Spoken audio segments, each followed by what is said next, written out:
মুফাসসিরে কোরআন হযরতুল আল্লাহ হযরত মাওলানা মুফতি আমির হামজা কুষ্টিয়া এ পর্যায়ে কোরআন হাদিস থেকে দিক নির্দেশনামূলক অত্যন্ত গুরুত্বপূর্ণ আলোচনা পেশ করবেন কুষ্টিয়ার গর্ভক বাংলাদেশের সৃষ্টিকারী বিশ্বনন্দিত মুফাসসিরে কোরআন হযরতুল আল্লাহ হযরত মাওলানা মুফতি আমির হামজা কুষ্টিয়া। হযরতকে তার মূল্যবান আলোচনা পেশ করার জন্য সবিনয় করছি। আসসালামু আলাইকুম ওয়া রাহমাতুল্লাহি ওয়া বারাকাতুহু।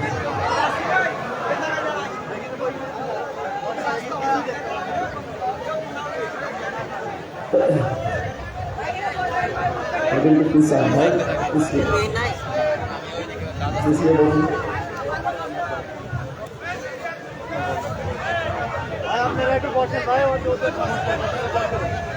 তাড়াতাড়ি বসেন, এত দেরি করবেন, একটু পিছিয়ে বসুন।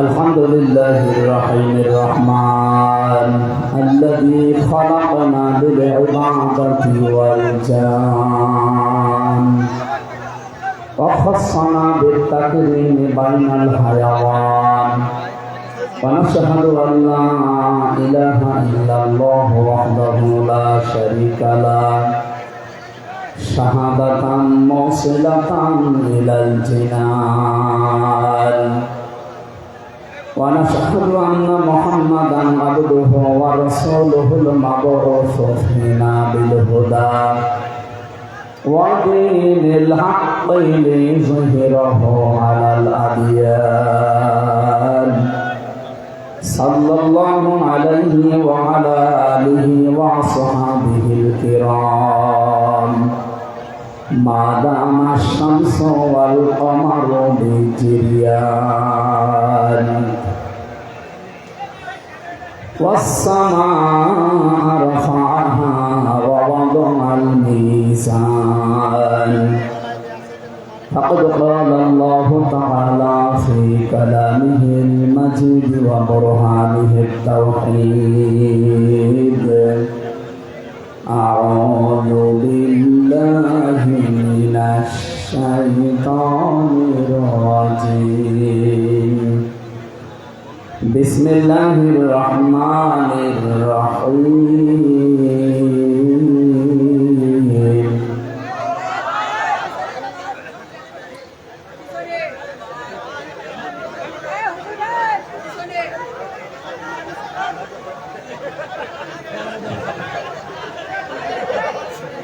স্বেচ্ছাসেবক নাম আসলে সেরকম কিছু হয়ে গেছে।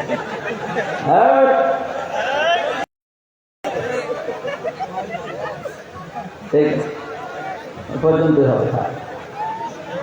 হ্যাঁ ভাই, দেখেন না ও কি কি পাগল হয়ে গেছে, আপনারা তাও বসেন না, ওর হাতে কি দেখতে পাচ্ছেন? হ্যাঁ ওটা উঁচু করো, হ্যাঁ হ্যাঁ এটা উঁচু করো, ওই বড় তো ভয় পাচ্ছে না। আপনারা দাঁড়িয়ে আছেন কেন? পেছনে দাঁড়িয়ে আছেন, ওর পেছনে তার কষ্ট হচ্ছে না, ওখানে বসে পড়েন ভাই, এটা জান্নাতের বাগান, বসেন, আরো তাড়াতাড়ি বসে পড়েন।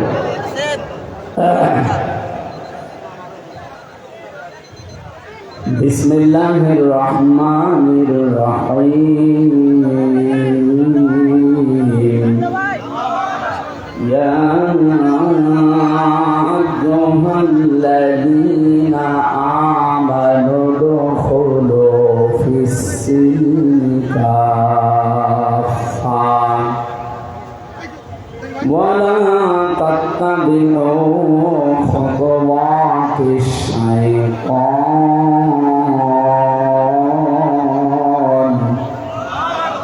ইন্নাহু লাকুম আদুউম মুবিন।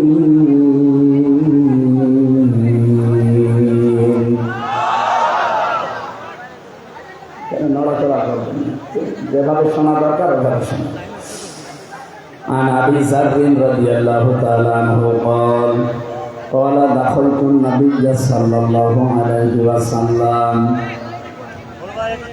قال دخلت على رسول الله صلى الله عليه وسلم فذكر الحديث بطوله إلى أن قال قلت يا رسول الله أوصني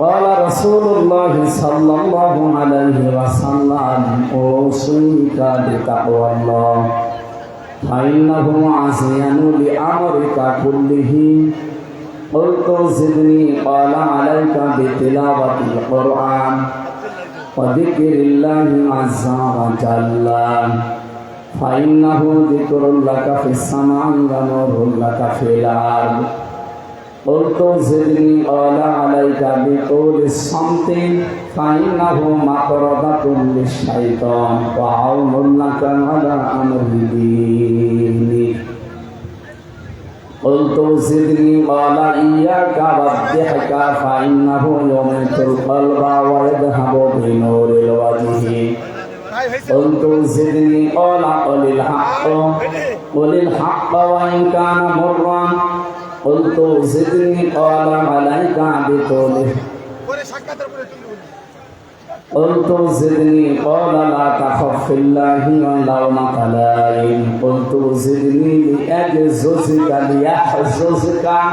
ليحززك عن الناس ما تعلم من نفسك رواه ابن ماجه وقال تعالى في شان رسوله اللهم صل على سيدنا مولانا محمد وعلى آل سيدنا مولانا محمد الحمد لله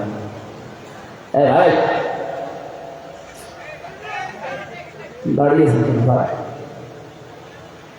কথা বলবেন না ভাই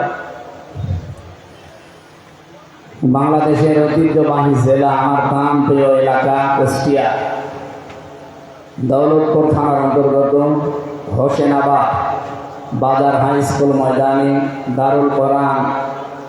দারুল উলুম নুরুল কোরআন কওমি মাদ্রাসা এবং এলাকাবাসীর উদ্যোগে ষষ্ঠ বাৎসরিক 2 দিন ব্যাপী ঐতিহাসিক তাফসীরুল কোরআন মাহফিলের সমাপনী রজনীর স্বনামধন্য সভাপতি জনাব মাওলানা শামসুল হক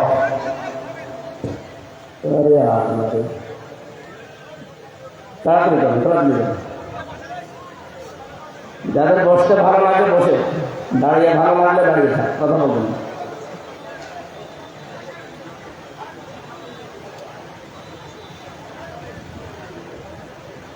ফ্যান চলছে এত নাকি? আমার মনে হয় রওশনের সাথে যদি বলা হয় তাহলে সাথে জোরে ধরুন। সম্মানিত পরিচালক হাফেজ মাওলানা আসাদুজ্জামান আতালাল্লাহু উমরাহু ওয়া বারাকাল্লাহু ফি হায়াতি, বলেন আমিন।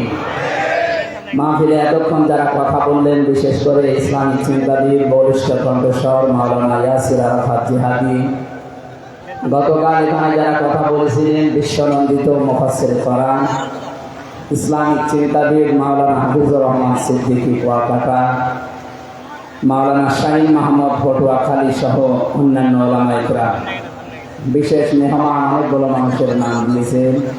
মাওলানা এপিএম ইউসুফ আলী, মাওলানা ফরিদ উদ্দিন আবরা, হাফেজ মাওলানা শামসুল হক, মাওলানা ফারুক হোসাইন, মাওলানা আমিনুল ইসলাম, হাফেজ মাওলানা নিহাজুল হক, মঞ্চে বসা সম্মানিত ওলামা ইকরাম, সামনে বসা মুসলমান ভাইরা, পর্দার আড়ালে সম্মানিত মা এবং বোনেরা, প্রশাসনের ভাইরা, প্রাণ প্রিয় কুষ্টিয়াবাসী, আল্লাহর দরবারে শুকরিয়া জানাচ্ছি। বহুদিন আসতে পারি না, কোরআনের দাওয়াত নিয়ে আসার বহু ইচ্ছা ছিল। 3টা বছর তো ভেতরেই ছিলাম, ভেতর থেকে বের হওয়ার পরও আশা ছিল আসবো, কিন্তু আসতে পারি না বিভিন্ন বাধার কারণে। আজকে উন্মুক্ত পরিবেশ আল্লাহ আমাদের জন্য দিয়েছে, খুশি হয়ে বলেন আলহামদুলিল্লাহ। 1500 বছর আগে আয়ানে জাহিলিয়াতের একটা পাথর পৃথিবীর বুকে চাপা ছিল, যেন পৃথিবীর নাভিশ্বাস উঠেছিল। ১,৫০০ বছর পরে আমাদের উপরও একটা পাথর ছিল। এটা আয়ামে জাহিলিয়াতের পাথর, আওয়ামে জাহিলিয়াতের পাথর। শব্দ দুইটা প্রায় কাছাকাছি না? আয়ামে আর আওয়াম, এটার কাজও প্রায় একই। আমি আর রাহিকুল মাকতুম পড়েছিলাম পুরাটা, ওর ভেতরে এই শিক্ষাটা ছিল, খেতামুহু মিসকুন ওয়া ফি যালিকা ফালিয়াতানা ফাসিল মুতানাফিসুন।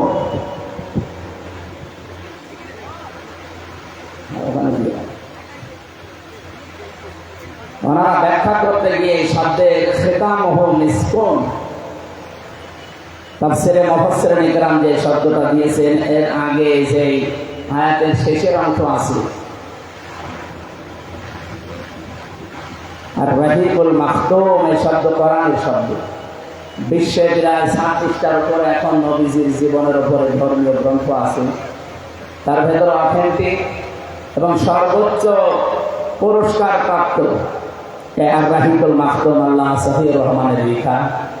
বিশ্বে শুধু এই মুসলমান দেশে না, অমুসলিম যত দেশ আছে যেখানে আমাদের নবী মুহাম্মদ রাসূলুল্লাহকে নিয়ে আলোচনা হয়, সেখানে তারা আর রাহিকুল মাকতুম এই বইটার নাম, এই কিতাবটার নাম জানে তার।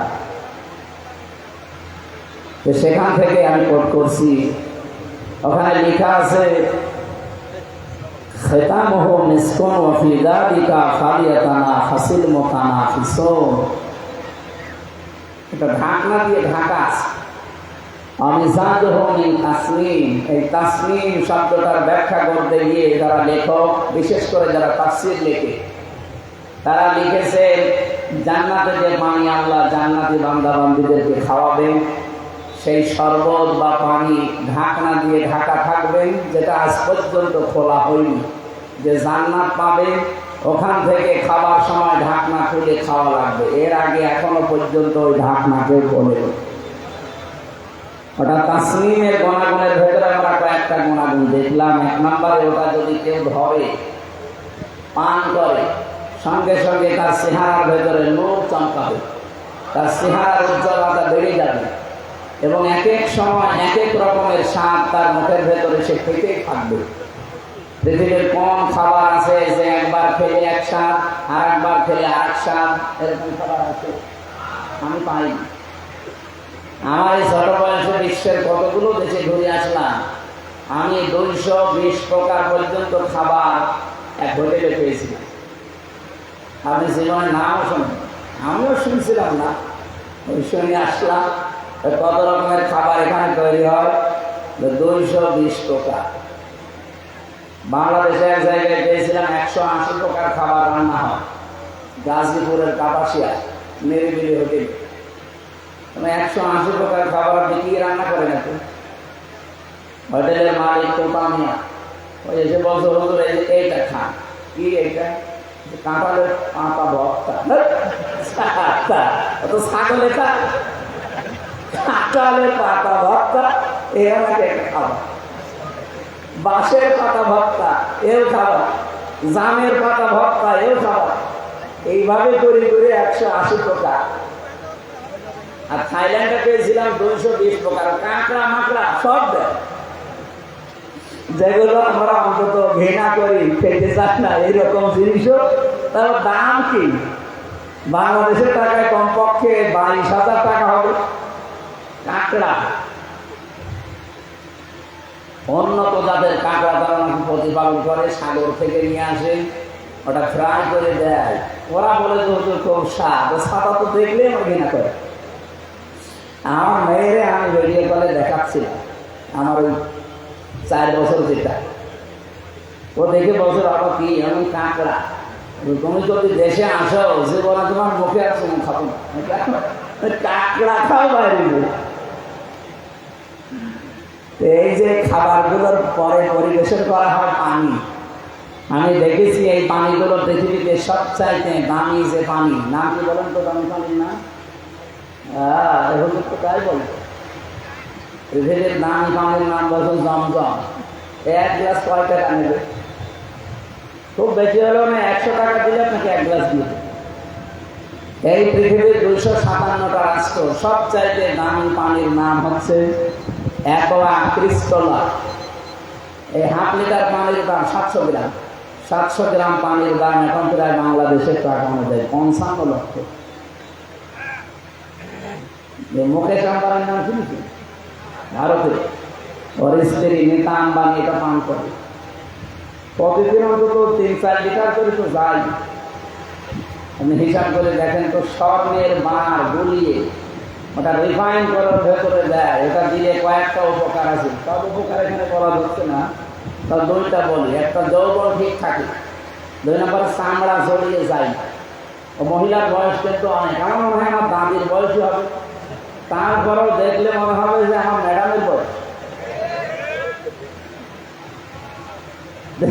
আর কয়েকটা উপকারের কথা আছে, আমি এগুলো বলতে পারলাম না হুজুরদের কারণে।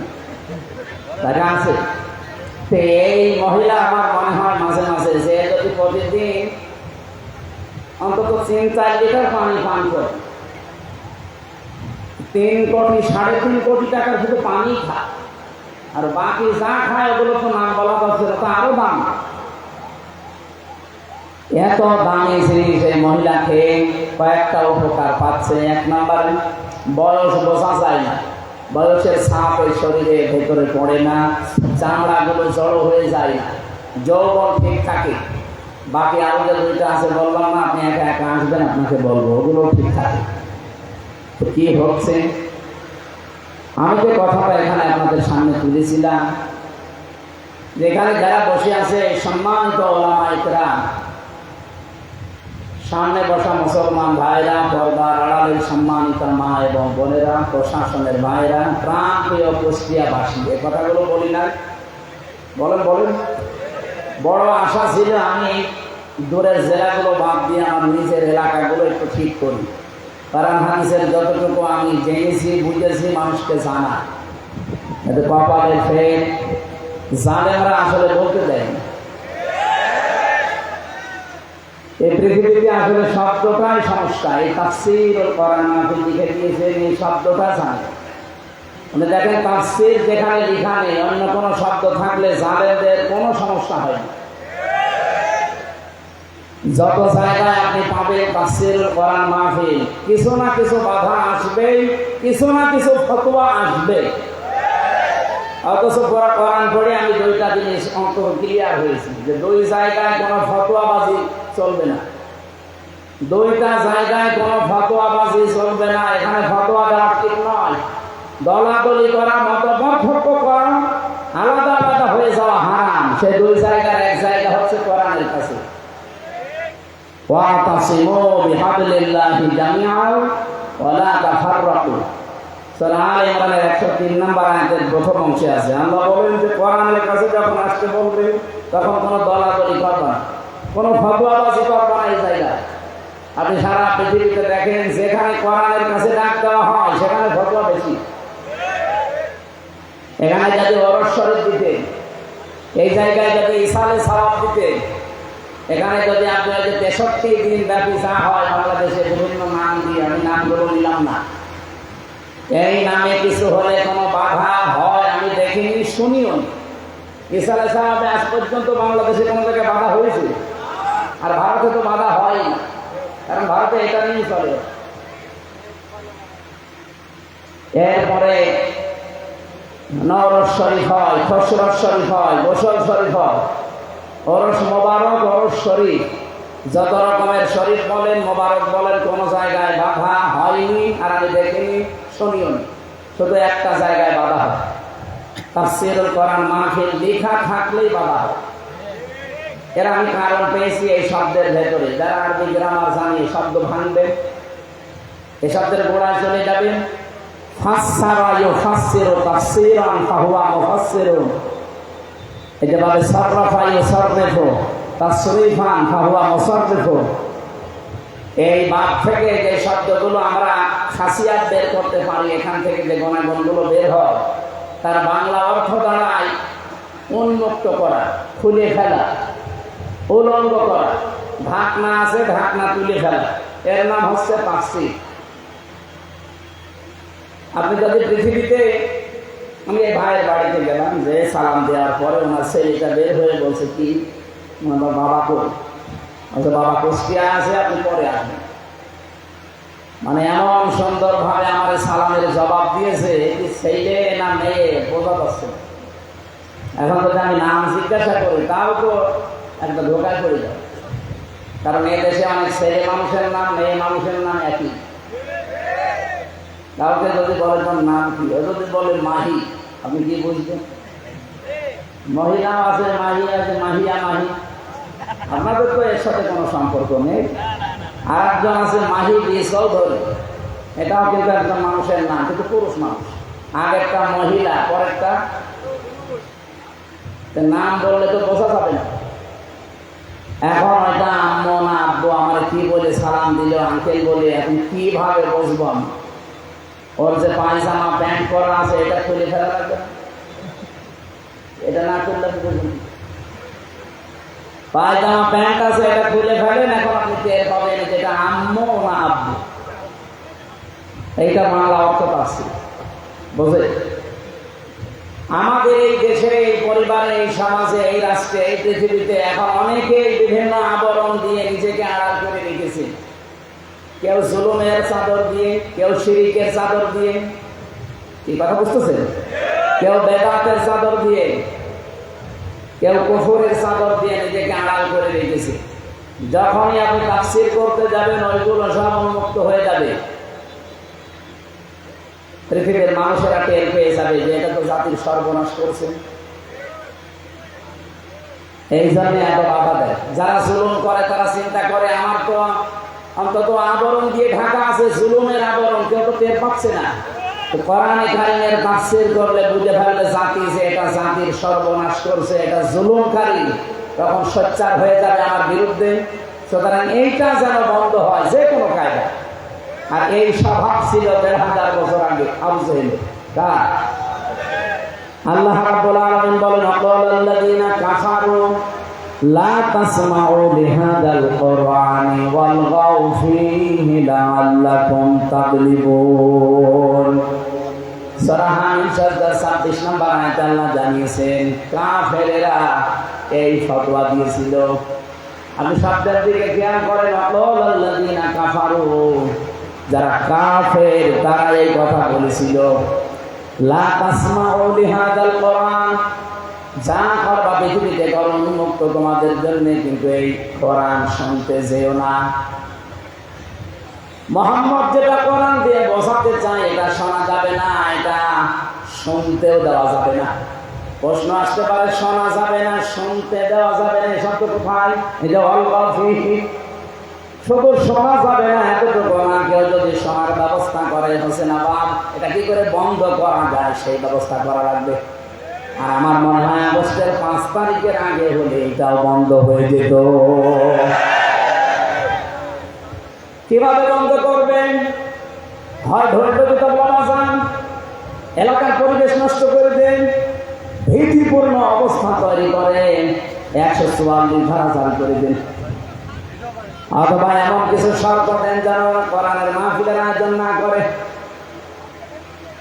১৪ রকমের শর্ত এর জন্য আমরা দেখেছিলাম যে অমুক হুজুর আসলে হবে না, অমুক আলেম নিয়ে আসলে হবে না, এই কথা বলা যাবে না, এই কথা বলা যাবে না। এমনকি আমরা এখনো অনেককে এই কথা বলতে শুনছি যে কোনো আলেম, কোনো ইমাম, কোনো মাওলানা এই দেশে কারো পক্ষে ভোটও চাইতে পারবে না। আমার মনে হচ্ছে যে উনি মনে হয় মালয়েশিয়া থেকে ডিগ্রি নিয়ে এসেছে। মুফাসসিরে কোরআন, মুজাদ্দিদে জামান, ভারতের কামান, বিশাল আলেম না, স্বামী স্ত্রী দুইজন কি ফতোয়া দিচ্ছে দেখেছি। আমি আজকে ওপেন চ্যালেঞ্জ দেখছি কুষ্টিয়ার বুকে, এটা রেকর্ড হচ্ছে সারা বাংলাদেশে ৫৬,০০০ বর্গ মাইল। আমি যেখানে যাব, কোরআনের পক্ষে যারা আছে, একামতে দ্বীনের পক্ষে যারা, এদেশে আল্লাহর আইন যাদের দ্বারা কায়েম হওয়ার সম্ভাবনা আছে, তাদের পক্ষে আমি রায় চাবো, সিদ্ধান্ত চাবো, ভোট চাবো। কেউ নিষেধ করলে আমরা নিষেধ করেন। আমার মায়ের দুধ খেয়েছি, আমি ডাকবো, আসেন আমার সঙ্গে, আসেন আজকে মাইক কেড়ে নিন তো, মাইক আজকে ছেড়ে দিলাম। কেড়ে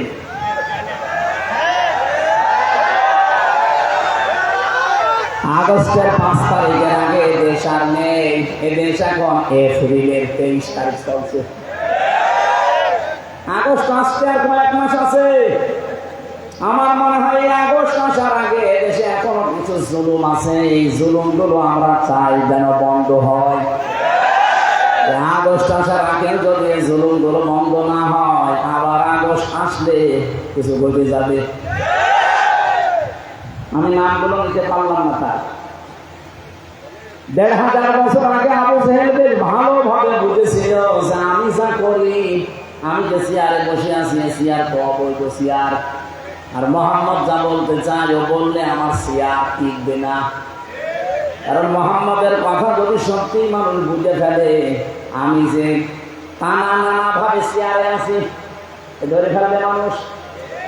এই জন্যে ওর সবচাইতে বড় কাজ ছিল এইটা, যে যা করবা করো, কোরআন যেন শুনতে চেও না, আর কেউ যেন শুনতে না পারে সেই ব্যবস্থা করো।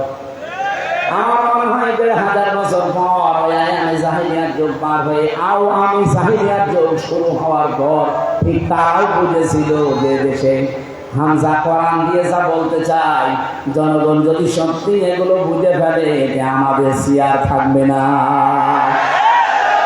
এই জন্য এত বাধা কোন কারণে? আমার কাছে কত বড় বড় হুজুর, আমার তো শরীর চলে না। আর এক একজন হুজুর আসতো, বাবা 3-4 মন গায়ে বসত। এত বড় বড় হুজুরের কোনো বাধা নেই। আরো টাকা পয়সা দিয়ে বলতো সারা রাত ওয়াজ করেন। কি ওয়াজ? সাপের কাহিনী বলেন, সাপের কাহিনী বলেন, মাছের কাহিনী বলেন, আপনিও কান্দেন, যারা আছে সামনে ওরাও কান্দুক। কেঁদে কেটে বাড়ি চলে যান। আমাদের চেয়ারের 4টা পায়া, একটা পায়া যেন আঘাত না লাগে। হামজা আসলে তো পায়া থাকবে না। কোরআন দিয়ে মানুষকে যা বুঝিয়ে দেবে, মানুষ যদি সত্যি বুঝে ফেলে, আমাদের চেয়ার কিন্তু থাকবে না।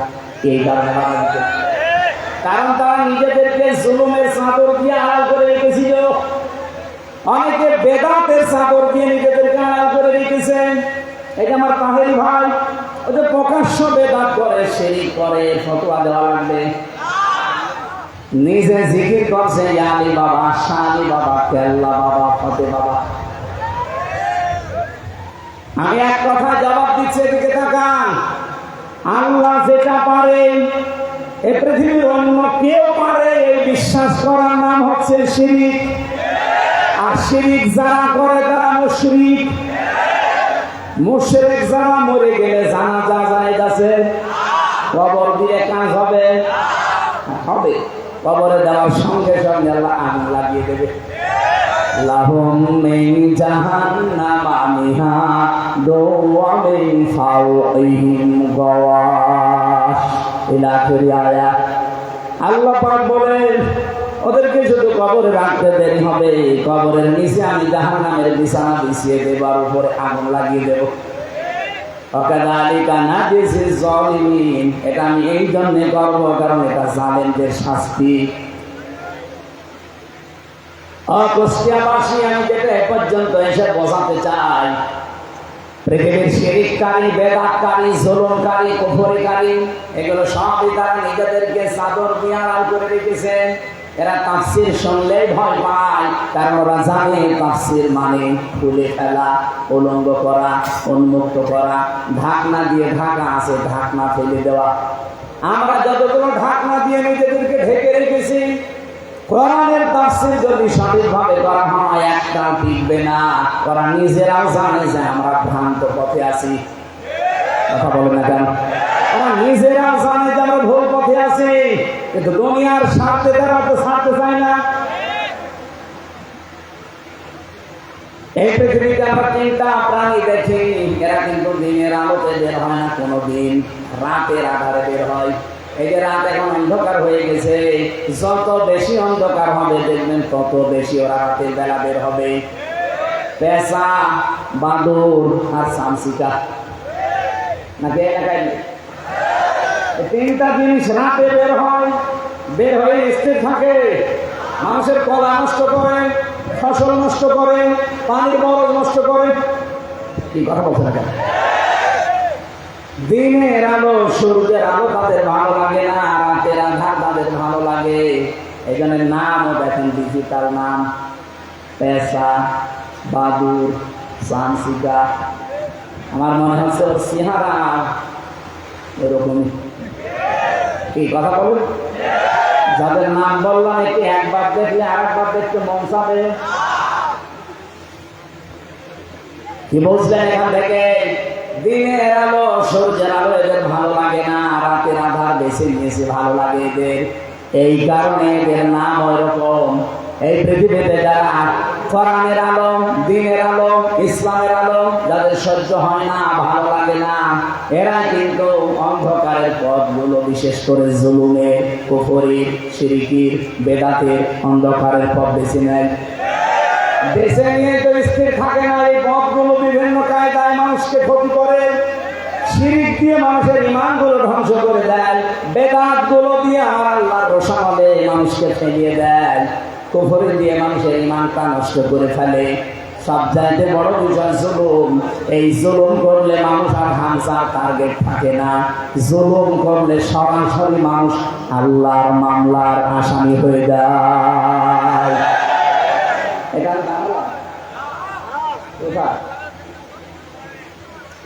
সূরা সূরা 25 নম্বর পারা 6 নম্বর পৃষ্ঠা 13 নম্বর লাইনের 42 নম্বর আয়াতে আছে। এই 15.5 বছরে যারা জুলুম করেছেন কান খাড়া করে শোনেন। আমি জানি আপনার কাছে এটা পৌঁছাবে। أقول إنما السبيل على الذين يظلمون الناس ويبغون في الأرض بغير الحق أولئك لهم عذاب أليم। আমি একটা দুইটা না, আমার বিশ্ববিদ্যালয়ে থাকাকালীন আমি আয়াতের সাথে প্রায় 42টার উপরে তাফসীর মিলিয়েছিলাম। 42টা মুফাসসির সব আয়াতের ব্যাপারে এক কথাই লিখেছেন। আল্লাহ পাক বলেন, আমি নিজে অভিযোগ দেব, মামলা দেব, কেস করব তাদের বিরুদ্ধে দুনিয়াতে যারা মানুষ হয়ে মানুষের উপরে জুলুম করছে। শব্দের দিকে খেয়াল করেন তো, আপনি আবেন না। ইয়াজলিমুনা নাস দিয়েছেন আল্লাহ, ইয়াজলিমুনা মুসলিমুনা দেয়নি। এরপরে শব্দ হচ্ছে ইয়াজলিমুন শব্দ দিলেন কেন? এটা তো মোজারে, বর্তমান, ভবিষ্যৎ, প্রেজেন্ট, ফিউচার। তার মানে বর্তমানে যারা আছে মানুষের উপরে জুলুম করছে, ভবিষ্যতে যারা করবে। এই যে আমাদের পেছনে ইন্ডিয়া, এই পৃথিবীতে সব জায়গায় নিকৃষ্ট মানুষের তালিকায় 2টা জাতি। এখন আপনি ইন্টারনেট ঘাটেন, গুগলে সার্চ দেন, দেখবেন 2টা জাতির নাম আসবে, একটা ইহুদি আর একটা মুশরিক। আজ ফিলিস্তিন যারা দখল করে নিচ্ছে, এরা ইহুদি, এরা পৃথিবীর নিকৃষ্ট 1 নম্বরে। 2 নম্বরে আছে আমাদের পাশের এই প্রতিবেশী, সবাই না যারা উগ্রপন্থী, যারা মোদির মুরিদ, এরা হচ্ছে আসল জঙ্গি। আল্লাহর ঘর মসজিদ গুলো সব আজ ভেঙে দিচ্ছে, ধোয়া ধোয়া তুলে। কি ধোয়া? ধোয়া ধোয়া তুলেছে তারা। বলে 500 বছর আগে এখানে মন্দির ছিল, যেন আমরা ভেঙে দিয়ে মন্দির বানাবো। আরে শয়তান, পৃথিবীতে আর জায়গা পাও না, যত মন্দির তোমার সব মসজিদের নিচে পাওয়া যায়।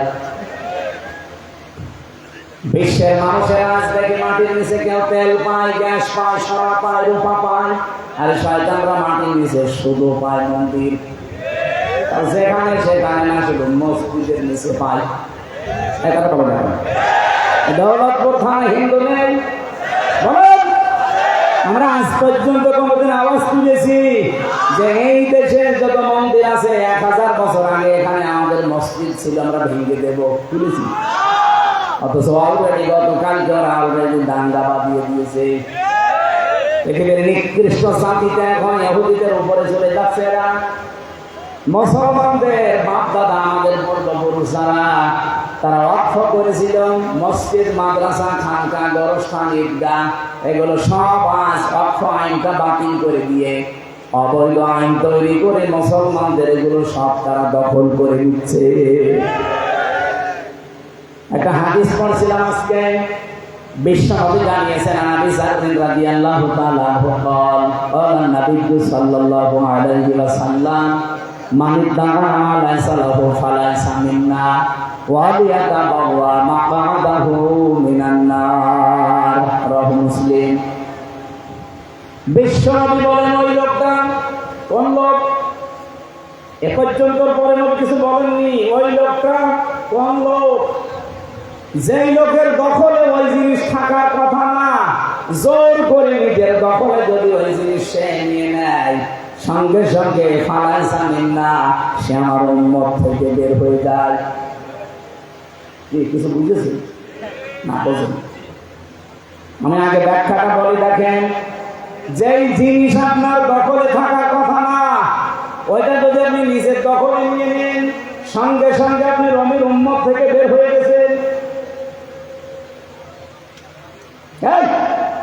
গল্প করছেন মানে?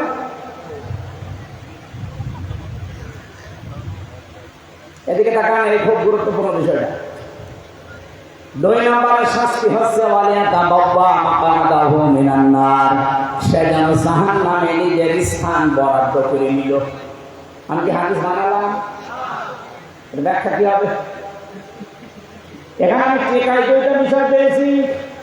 যে জিনিস আপনার দখলে ছিল, আগে আপনার মালিকানা ছিল, কেউ কেড়ে নিয়েছিল, কেউ দখল করেছিল, সেটা যদি আপনি আবার ফেরত পান, তাহলে এই হাদিসের যে শাস্তি, তার আওতায় আপনি থাকবেন না। আমার মনে হয় খুব কঠিন হয়ে যাচ্ছে, কথা বুঝতেছেন? যে জিনিস আপনার ছিল, আপনার আন্ডারে ছিল, কেউ কেড়ে নিয়েছিল, কেউ জবরদস্তি করে দখলে রেখেছিল, এখন যদি ওইটি আপনি আবার ফেরত পান, আপনি দখলবাজ না, দখলদার না, আপনার নিজের জিনিস আপনি নিজে ফেরত পেয়েছেন। আপনি হাদিসের যে প্রথম শাস্তি ফালাইসা মিন্না, সে নবীর উম্মত না, এটার ভেতরে আপনি পড়বেন না। আমি একটা বলছি উদাহরণ, বাংলাদেশে যে ইসলামী ব্যাংক যাদের ছিল, তারা এখন ফেরত পেয়েছে। জবাব দেওয়া লাগবে আপনাকে। আমি যদি বানিয়ে বলি, কিছু ভুল বলি, আপনি ধরিয়ে দিন না, জোর করবেন না, একেবারে লাইন মতো এসে বলেন ইসলামী ব্যাংক যাদের ছিল তারা ফেরত পেয়েছে। এতদিন যারা কাছে ছিল, ওরা দখল করেছিল। হ্যাঁ, কথা বলেন না কেন? তাহলে যার জিনিস সে ফেরত যদি পায়, সে যদি নিয়ে নেয়, তাহলে হাদিসের প্রথম যে ব্যাখ্যা ফালাইসা মিন্না, আপনি নবীর উম্মত না, এই আওতায় আপনি নেই, এই শাস্তি থেকে আপনি বের হয়ে গেলেন। কিন্তু যেটা আপনার শর্তে না, আপনি যদি জোর করে নিজের দখলে নিয়ে নেন। এই আগস্টের 5 তারিখের পরে আমরা বহু মানুষের চরিত্রে এটা দেখলাম, যেটা জান না বাবা শাহজালাল সব হালাল করে দৌলতপুরে মনে হয় শুরু হয়নি, বলছে না শুরু হয়নি, শুরু হয় না।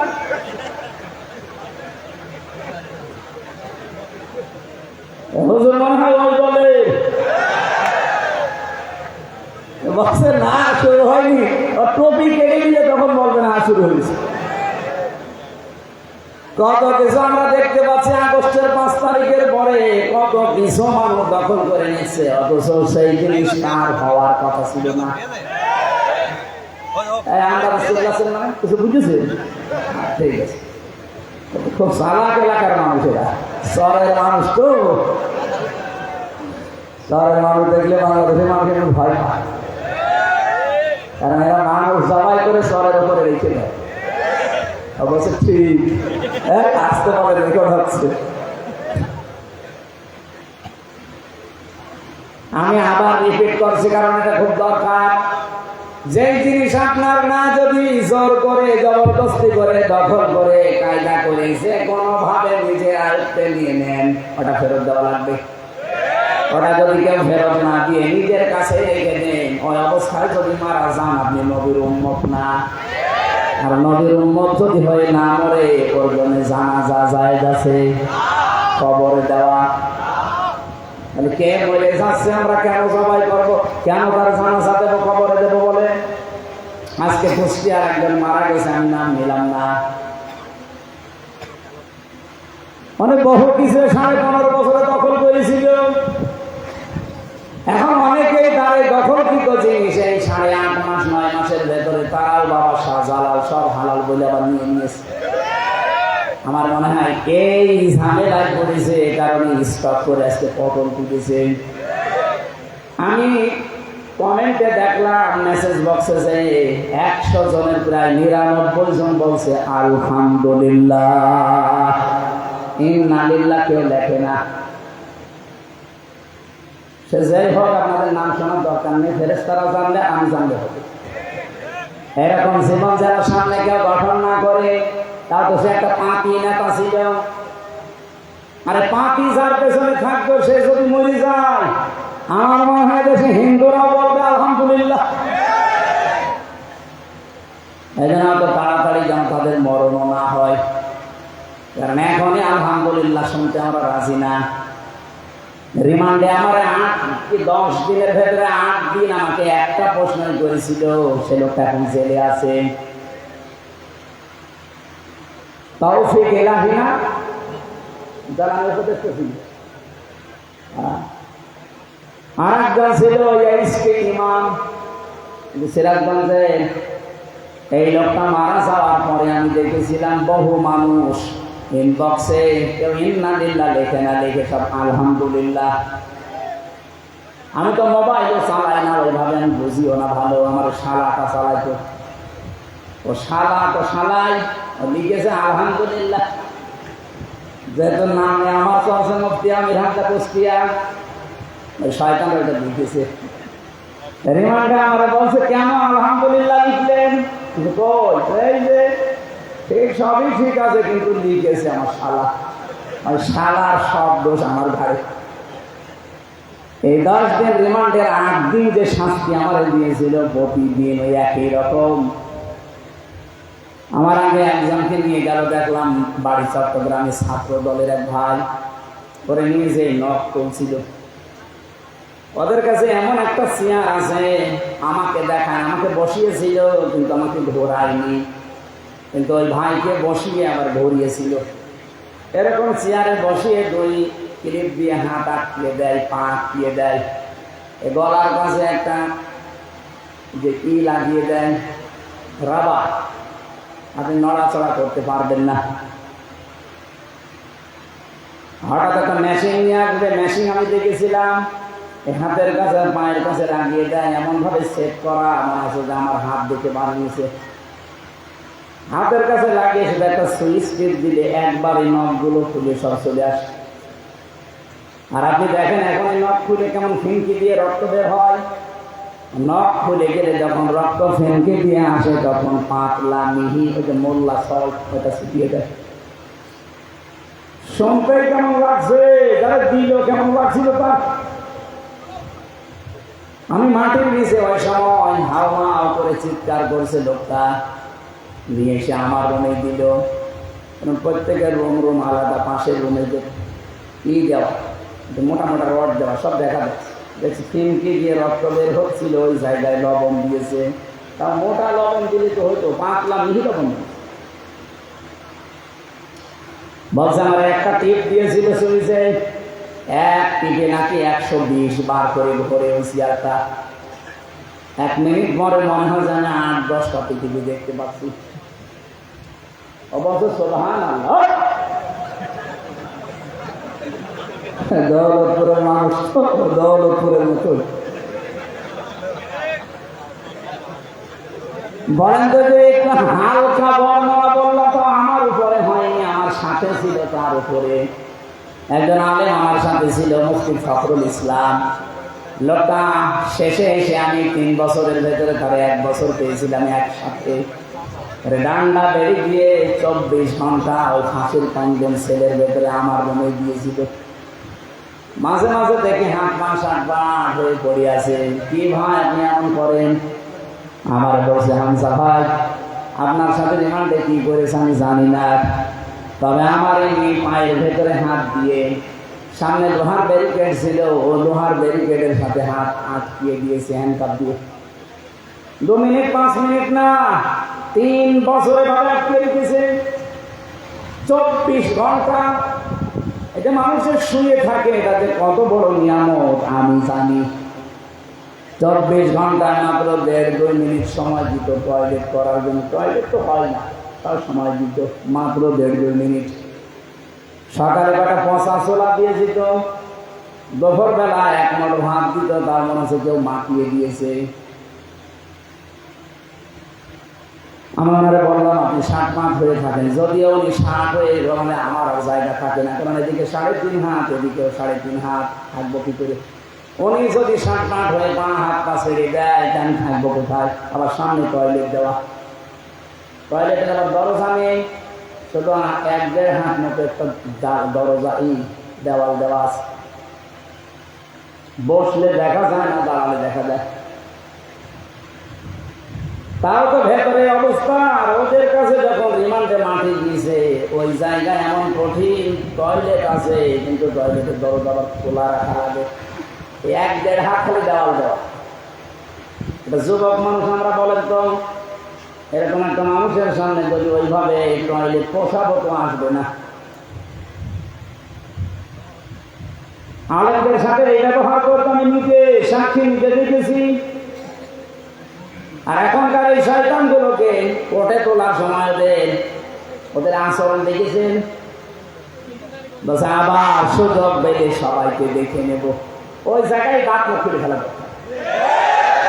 আলেমদের মাথায় দড়ি দিয়ে, ডান্ডা বেড়ি দিয়ে, বুকের ওপরে সে কি লাগাতো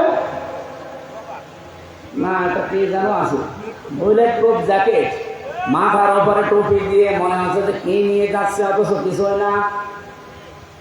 আবার হাত আমার বাঁধতো পেছনে, মাথায় দড়ি দিয়ে যখন কোর্টের সামনে দিয়ে নিত, আমার মনে হচ্ছে যে গরু ছাগলকে নিয়ে যাচ্ছে। ওই শয়তানগুলো সব কোর্টের বারান্দায় টিপ্পনি কাটতো, আমার দেখে, মামুনুল হককে দেখে, শাখাওয়াত হোসেন রাশিদে দেখে, বলতে এই দেখে জঙ্গি যাচ্ছে। এখন আপনারা তো ওইভাবে যাচ্ছেন, এখন আমরা বলি দেখ কেমন লাগে।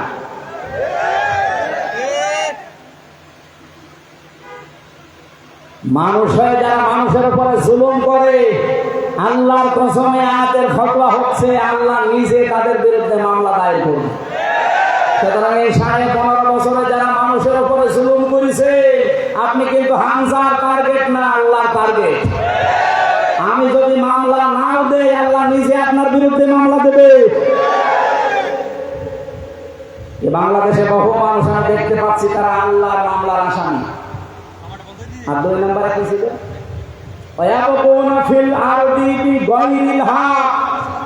দুনিয়া শান্ত হয়ে যাওয়ার পরে যারা অন্যায় ভাবে পৃথিবীতে বিশৃঙ্খলা তৈরি করে, এখন সেটা চলছে।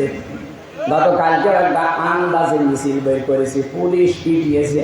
আমি দেখলাম একজনকে চড়াচ্ছে, দেখেন ভিডিওটা, কি চড়াচ্ছে, ওইভাবে চড়ানো দরকার। এতদিন কোথায় ছিলি? 15.5 বছর তোর কোনো খোঁজ ছিল না। এখন যত হেলমেট বাহিনী, যত রিক্সা বাহিনী, যত আনসার বাহিনী, কত বাহিনী এখন আসতেছে, কোথায় ছিলেন এতদিন? দেশটা একটু শান্ত হতে দেন না কেন? 8.5 মাসের ভেতরে 26টা ইস্যু তৈরি করেছে, ওখানে বসে বসে একটা ইস্যুতেও কাজ দেয় না। আমি যে আয়াত পড়ে এটা ব্যাখ্যা করতে চেয়েছিলাম, কোরআনে কারীমের তাফসীর সঠিকভাবে করলে যারা নিজেদেরকে আবরণ দিয়ে ঢেকে রেখেছেন, আল্লাহর কসম তারা বুঝে ফেলে যে হামজা যেটা জনগণকে বোঝাতে চায়, মানুষ যদি বুঝে ফেলে তে আমার অবৈধ ক্ষমতা থাকবে না। এটা বুঝে ফেলেছিল 1500 বছর আগে কে? আরো জোরে বলেন। আর এই যে 1500 বছর পরে এখন যারা বুঝে ফেলে, এরাও আবু জেহেলের আত্মীয় স্বজন। সুতরাং আমরা কোরআনে কারীম যেটা শুনতে আসলাম আজকে, এটা কোনো গোপন বিষয় নেই। বহু আলেম ওলামা, বহু ইমাম খতিব আমরা দেখি আয়াত পড়ে ঠিক, কিন্তু গোপন করে যায়। সেদিন আমি এই যে ব্রাহ্মণবাড়িয়া একটা মাহফিলে ছিলাম, এই মাইকের আওয়াজ শোনা যাচ্ছিল সর্বোচ্চ 1.5 কিলোমিটার দূরে। আমার ওই তাহেরি ভাই ওয়াজ করছে, আমি মাঝে মাঝে আলোচনা বন্ধ করে দিয়ে একটু শুনছিলাম, দেখি ভাই আমার কি বলে। উনি আয়াত বলল ঠিক, কুল হুয়াল্লাহু আহাদ, হে নবী আপনি বলেন আল্লাহ এক। হে নবী কোন নবী? হে নবী ফাতেমার বাবা। এ ফাতেমা কোন ফাতেমা? এ হাসান হোসাইনের মা। এ হাসান হোসাইনকে জানেন আপনারা? কারবালায় শহীদ হয়েছিল হুসাইন। আমি আপনাদেরকে হুসাইনের জীবন কাহিনী শোনাবো। আর তাফসীর হচ্ছে এরকম কারবালার কাহিনী যদি 2.5 ঘন্টা না 5.5 ঘন্টা আমি বলি, কার গায়ে লাগবে না? কিন্তু কারবালার যে 27টা শিক্ষা আছে, 27টা বলা লাগবে না, 7টা বললেই জালেমরা মাহফিল বন্ধ করে দেবে। ও তো একটা শিক্ষা বলবে না, শুধু চোখে পানি না আসলে আন্দাজে কান্নার ভান করে এমন ভাবে কান দেবে মনে হচ্ছে বিশাল তাফসীর হচ্ছে, অথচ কুল হু আল্লাহু আহাদ দিয়ে আল্লাহ তার একাত্মবাদের ঘোষণা দিয়েছে তার ধারে কাছে নেই। আরো কি করে শিরিক করা যায়, সেই শিরিক গুলো যে আলী বাবা, শাহ আলী বাবা, কেল্লা বাবা, ফতে বাবা, এগুলো শিরিক না? কারণ আল্লাহর সাথে অন্য কাউকে জোর করে যদি কেউ ডাকে ওটা হচ্ছে শিরিক। এই আয়াত হচ্ছে সূরা আরাফের 181 নম্বর আয়াতে আছে। আল্লাহ রাব্বুল আলামিন বলেন, আমি আল্লাহর সাথে অন্য কাউকে জুড়ে দিবা না। যদি আমি আল্লাহর সাথে অন্য কাউকে কেউ জুড়ে দেয়, যারা ইলহাদ করবে, বাড়া কমা করবে, এর ভেতরে জুড়ে দেবে, তোমরা তাদের সাথে মিশে ডাকবা না। এই ঘোষণাটা অথচ এরা যে আল্লাহর সাথে জুড়ে দিয়েছে, আলী বাবা, শালি বাবা, কেল্লা বাবা, প্রকাশ্য শিরিক কিনা বলেন? আরো জোরে বলেন। এখানে আমি এক কথা জবাব দিই, শিরিক কিন্তু অনেক প্রকার আছে, সবগুলো আমার আলোচনার বিষয় না। শিরিক বিল জাত পেয়েছি তাফসীরে, শিরিক বিল সিফাত, শিরিক বিল ইখতিয়ারাত, শিরিক বিল হুকুক। আমি একটা একটা করে 120 প্রকার পর্যন্ত পড়েছিলাম। এক কথা জবাব হচ্ছে, আল্লাহ যেটা পারে পৃথিবীর অন্য কেউ পারে। আরো জোরে বলেন। যদি কেউ বিশ্বাস করে যে না অন্য কেউ আল্লাহর মতো পারে, সে সঙ্গে সঙ্গে মুশরিক। আরো জোরে বলেন, বলেন বলেন। তো পৃথিবী চালাতে পারে কে? না মা দুর্গা পারে? এই পৃথিবী চালাতে পারে আল্লাহ, অন্য কেউ এখানে আর শরীক? আরো জোরে বলেন। এ দুনিয়া চালাতে হয় আইন লাগে, আইন দিতে পারে শুধুমাত্র একমাত্র কেবলমাত্র কে? অন্য কেউ পারে? তাহলে এই কথা তো বলি আমরা, অন্যের কোন আইন এই পৃথিবীতে যদি চলে, কেউ যদি চালানোর চেষ্টা করে, সে মুশরিক। কারণ শিরিক করেছে সে আল্লাহর আইনের সাথে। আর আমাদের জীবনের প্রথম কথা যা, শেষ কথা তা, যে এই জমিন আল্লাহ আর আলাহুল খালক ওয়াল আমরু, আইনও চলবে আল্লাহ। জীবনে আমাদের আর কিছু না থাক, অন্তত এইটা আছে। যারা বাংলাদেশে মিথ্যা কথা আমাদের বিরুদ্ধে ছড়ান যে আমাদের নাকি আকীদা ঠিক নেই, আরে ভাই আমার আকীদা হচ্ছে আল্লাহর জমিনে আল্লাহর বিধান চালু করব, এটা আমার আকীদা। আপনার আকীদা কি বলেন তো আপনি? আপনার আকীদা যদি থাকে না আমার এই জমিনে আল্লাহর জমিন আমি মানি কিন্তু আইন চলবে আমার বাবা, আপনি মুশরিক। আপনি যদি বলেন আল্লাহর জমিন ঠিক আছে মানি কিন্তু আইন চলবে আমার স্বামীর, আপনি মুশরিক। আমার আকীদা সাফ, এই জমিন আল্লাহর, আইন চলবে।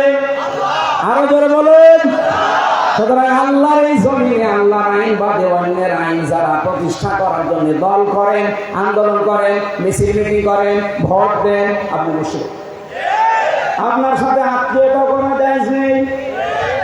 একটু পড়া হয়ে যাচ্ছে না, না কিসের পড়া, এখনো শুরু হয়নি, হালকা পাতলা বলছি। আকীদা সাফ করা লাগবে। আমার আলোচনার বিষয় 5টার ভেতরে এটা একটা, যে আকীদা বিশুদ্ধ করা লাগবে, সাফ করা লাগবে। আমি যে তেলাওয়াত করেছি এর ভেতরে 5টা বিষয় লুকিয়ে আছে, আমি সামনে নিয়ে আসবো। আপনার কি ধৈর্য হারা হয়ে যাচ্ছে? আর কিছুক্ষণ সময় দেওয়া যাবে না? সাফ করছি আমি, আগে এটা ঠিক করে নেই। সূরা বাকারার 208 নম্বর আয়াতটা পড়েছিলাম, আর লক্ষ লক্ষ হাদিস থেকে মাত্র একটা হাদিস একটু লম্বা, ওইটা পড়েছিলাম। এই দুটাকে সামনে নিয়ে আমি কথা বলবো ইনশাআল্লাহ। রব্বুল আলামিন এখানে ঈমানদারকে ডাক দিয়েছিলেন, ইয়া আইয়ুহাল্লাযীনা আমানু, ওহে যারা ঈমানের দাবি করো, উদখুলু ফিস সিলমি কাফা, তোমরা পরিপূর্ণভাবে ইসলামে প্রবেশ করো। এই নির্দেশ কার? এখানে শব্দটা ছিল সিলমন, এখানে জবর দিয়ে পড়লে হয় সালমন। আলেম যারা আছে বলেন তো সালমন মানে কি? এলাকায় আলেম নেই। সালমন মানে শান্তি, আর সেলমন মানে ইসলাম। সেলমন মানে এখানে কি সেলমন আছে না সালমন আছে? সেলমন।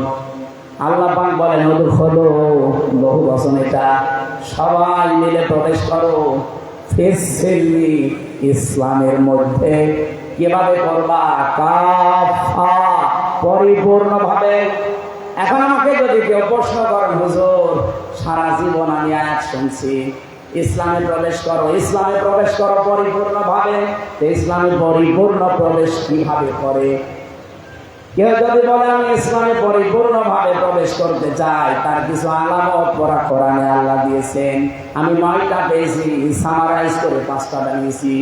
আপনি যদি এই 5টার ভেতরেও নিজের জীবনকে, প্র্যাকটিক্যাল লাইফকে মিলাতে পারেন, আপনি বিশ্বাস করতে পারেন যে আমি ইসলামে পরিপূর্ণ দাখিল হয়ে গেছি। সুবহানাল্লাহ বলতে পারবেন না? 1 নম্বরে আকীদা বিশুদ্ধ করা লাগবে। এই জন্য এই পয়েন্টটা নিয়েছি। আজ বহু রকমের আকীদা চলছে বাংলাদেশে। এই দেশে যারা একামতে দিন কায়েম করতে চায়, আল্লাহর কসম কোরআন শরীফ আমি সামনে নিয়ে হাতে নিয়ে বলছি, তাদের বিরুদ্ধে একটা মিথ্যা অপপ্রচার করা আছে যে তাদের আকীদা ঠিক নেই। আর ভাই, আমার আকীদা, আমি সাফ কথা বলছি, আল্লাহর জমিনে আল্লাহর আইন প্রতিষ্ঠা করা, এটা আমার আকীদা। আমার সিস্টেম ভুল হতে পারে, কেউ গণতন্ত্রের নাম দেন, কেউ রাজতন্ত্রের নাম দেন, কেউ খেলাফতের নাম দেন, আমার সিস্টেম ভুল হতে পারে, কিন্তু আমার বিশ্বাসে ভুল নেই। আমি আব্রাহাম লিঙ্কনের গন্তব্য আমিও মানি না।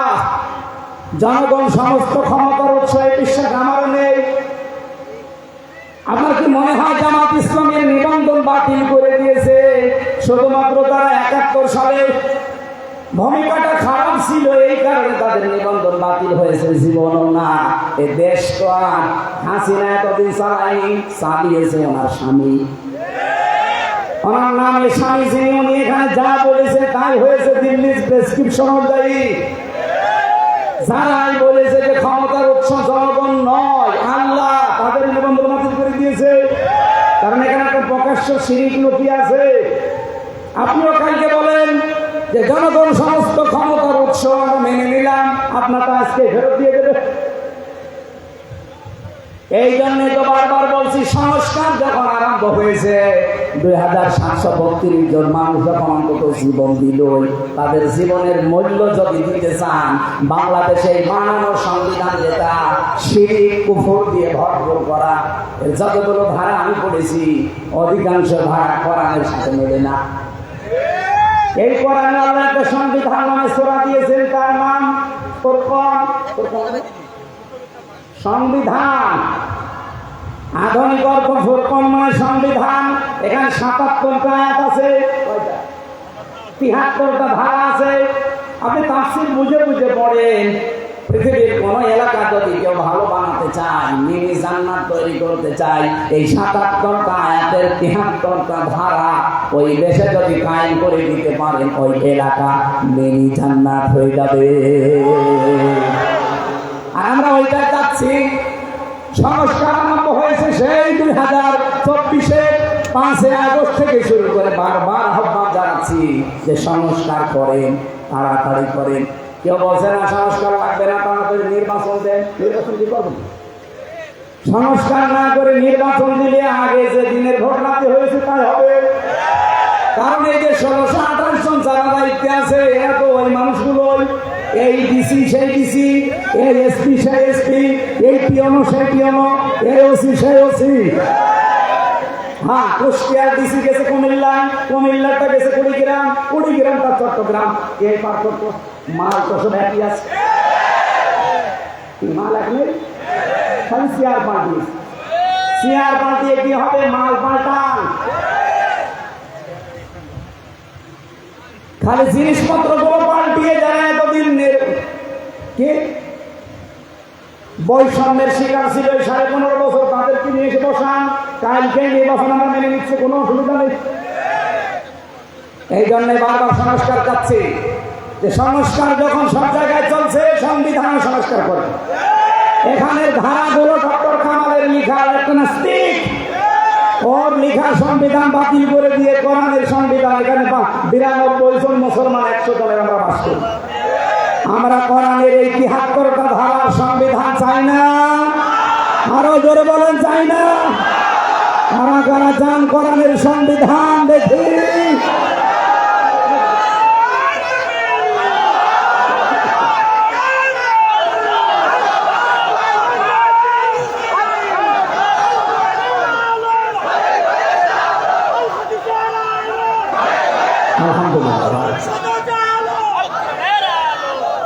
আমার ভাইরা, এটা যদি কারো কাছে রাজনীতি মনে হয়, হ্যাঁ আল্লাহর কসম এটাই আমার রাজনীতি।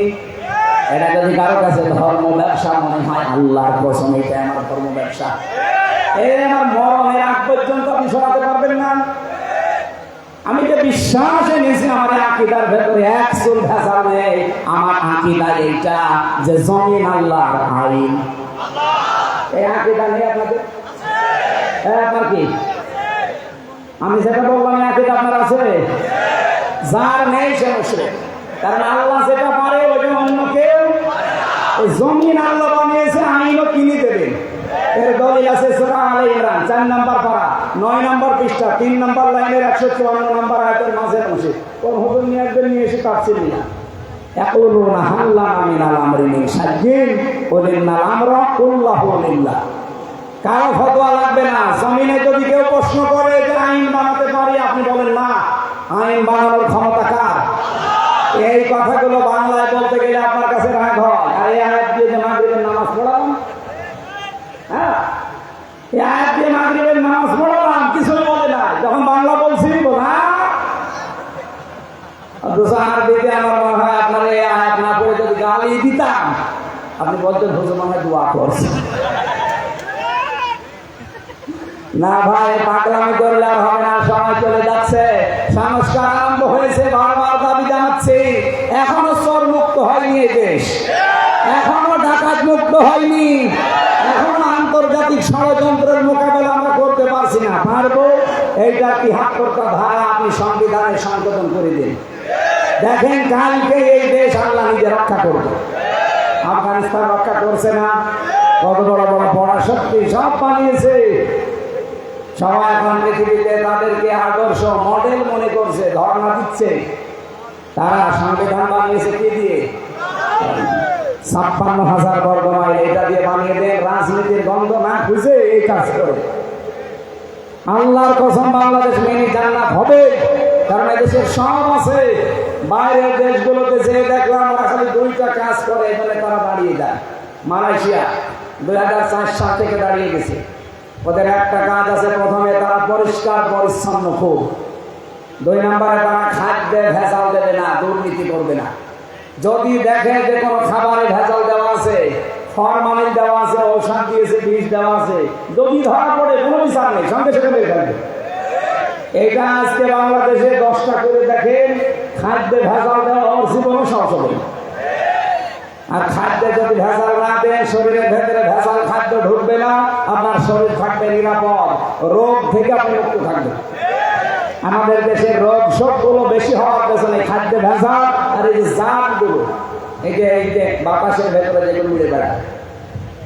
অথচ মালয়েশিয়া বাংলাদেশের চাইতে প্রায় 5 ডবল বড়। এত বড় বিশাল দেশে মাত্র 9 দিনে এলাকা সব ঘুরে আসলাম। সিঙ্গাপুর খুব বড় না, এটা বাংলাদেশের একটা জেলার অর্ধেক। এই কুষ্টিয়া জেলার অর্ধেক হবে সিঙ্গাপুর। 44 কিলো এদিকে। আমার মনে হয় কুষ্টিয়ারের মাথা থেকেও মাথা প্রায় 70-80 কিলো হবে না?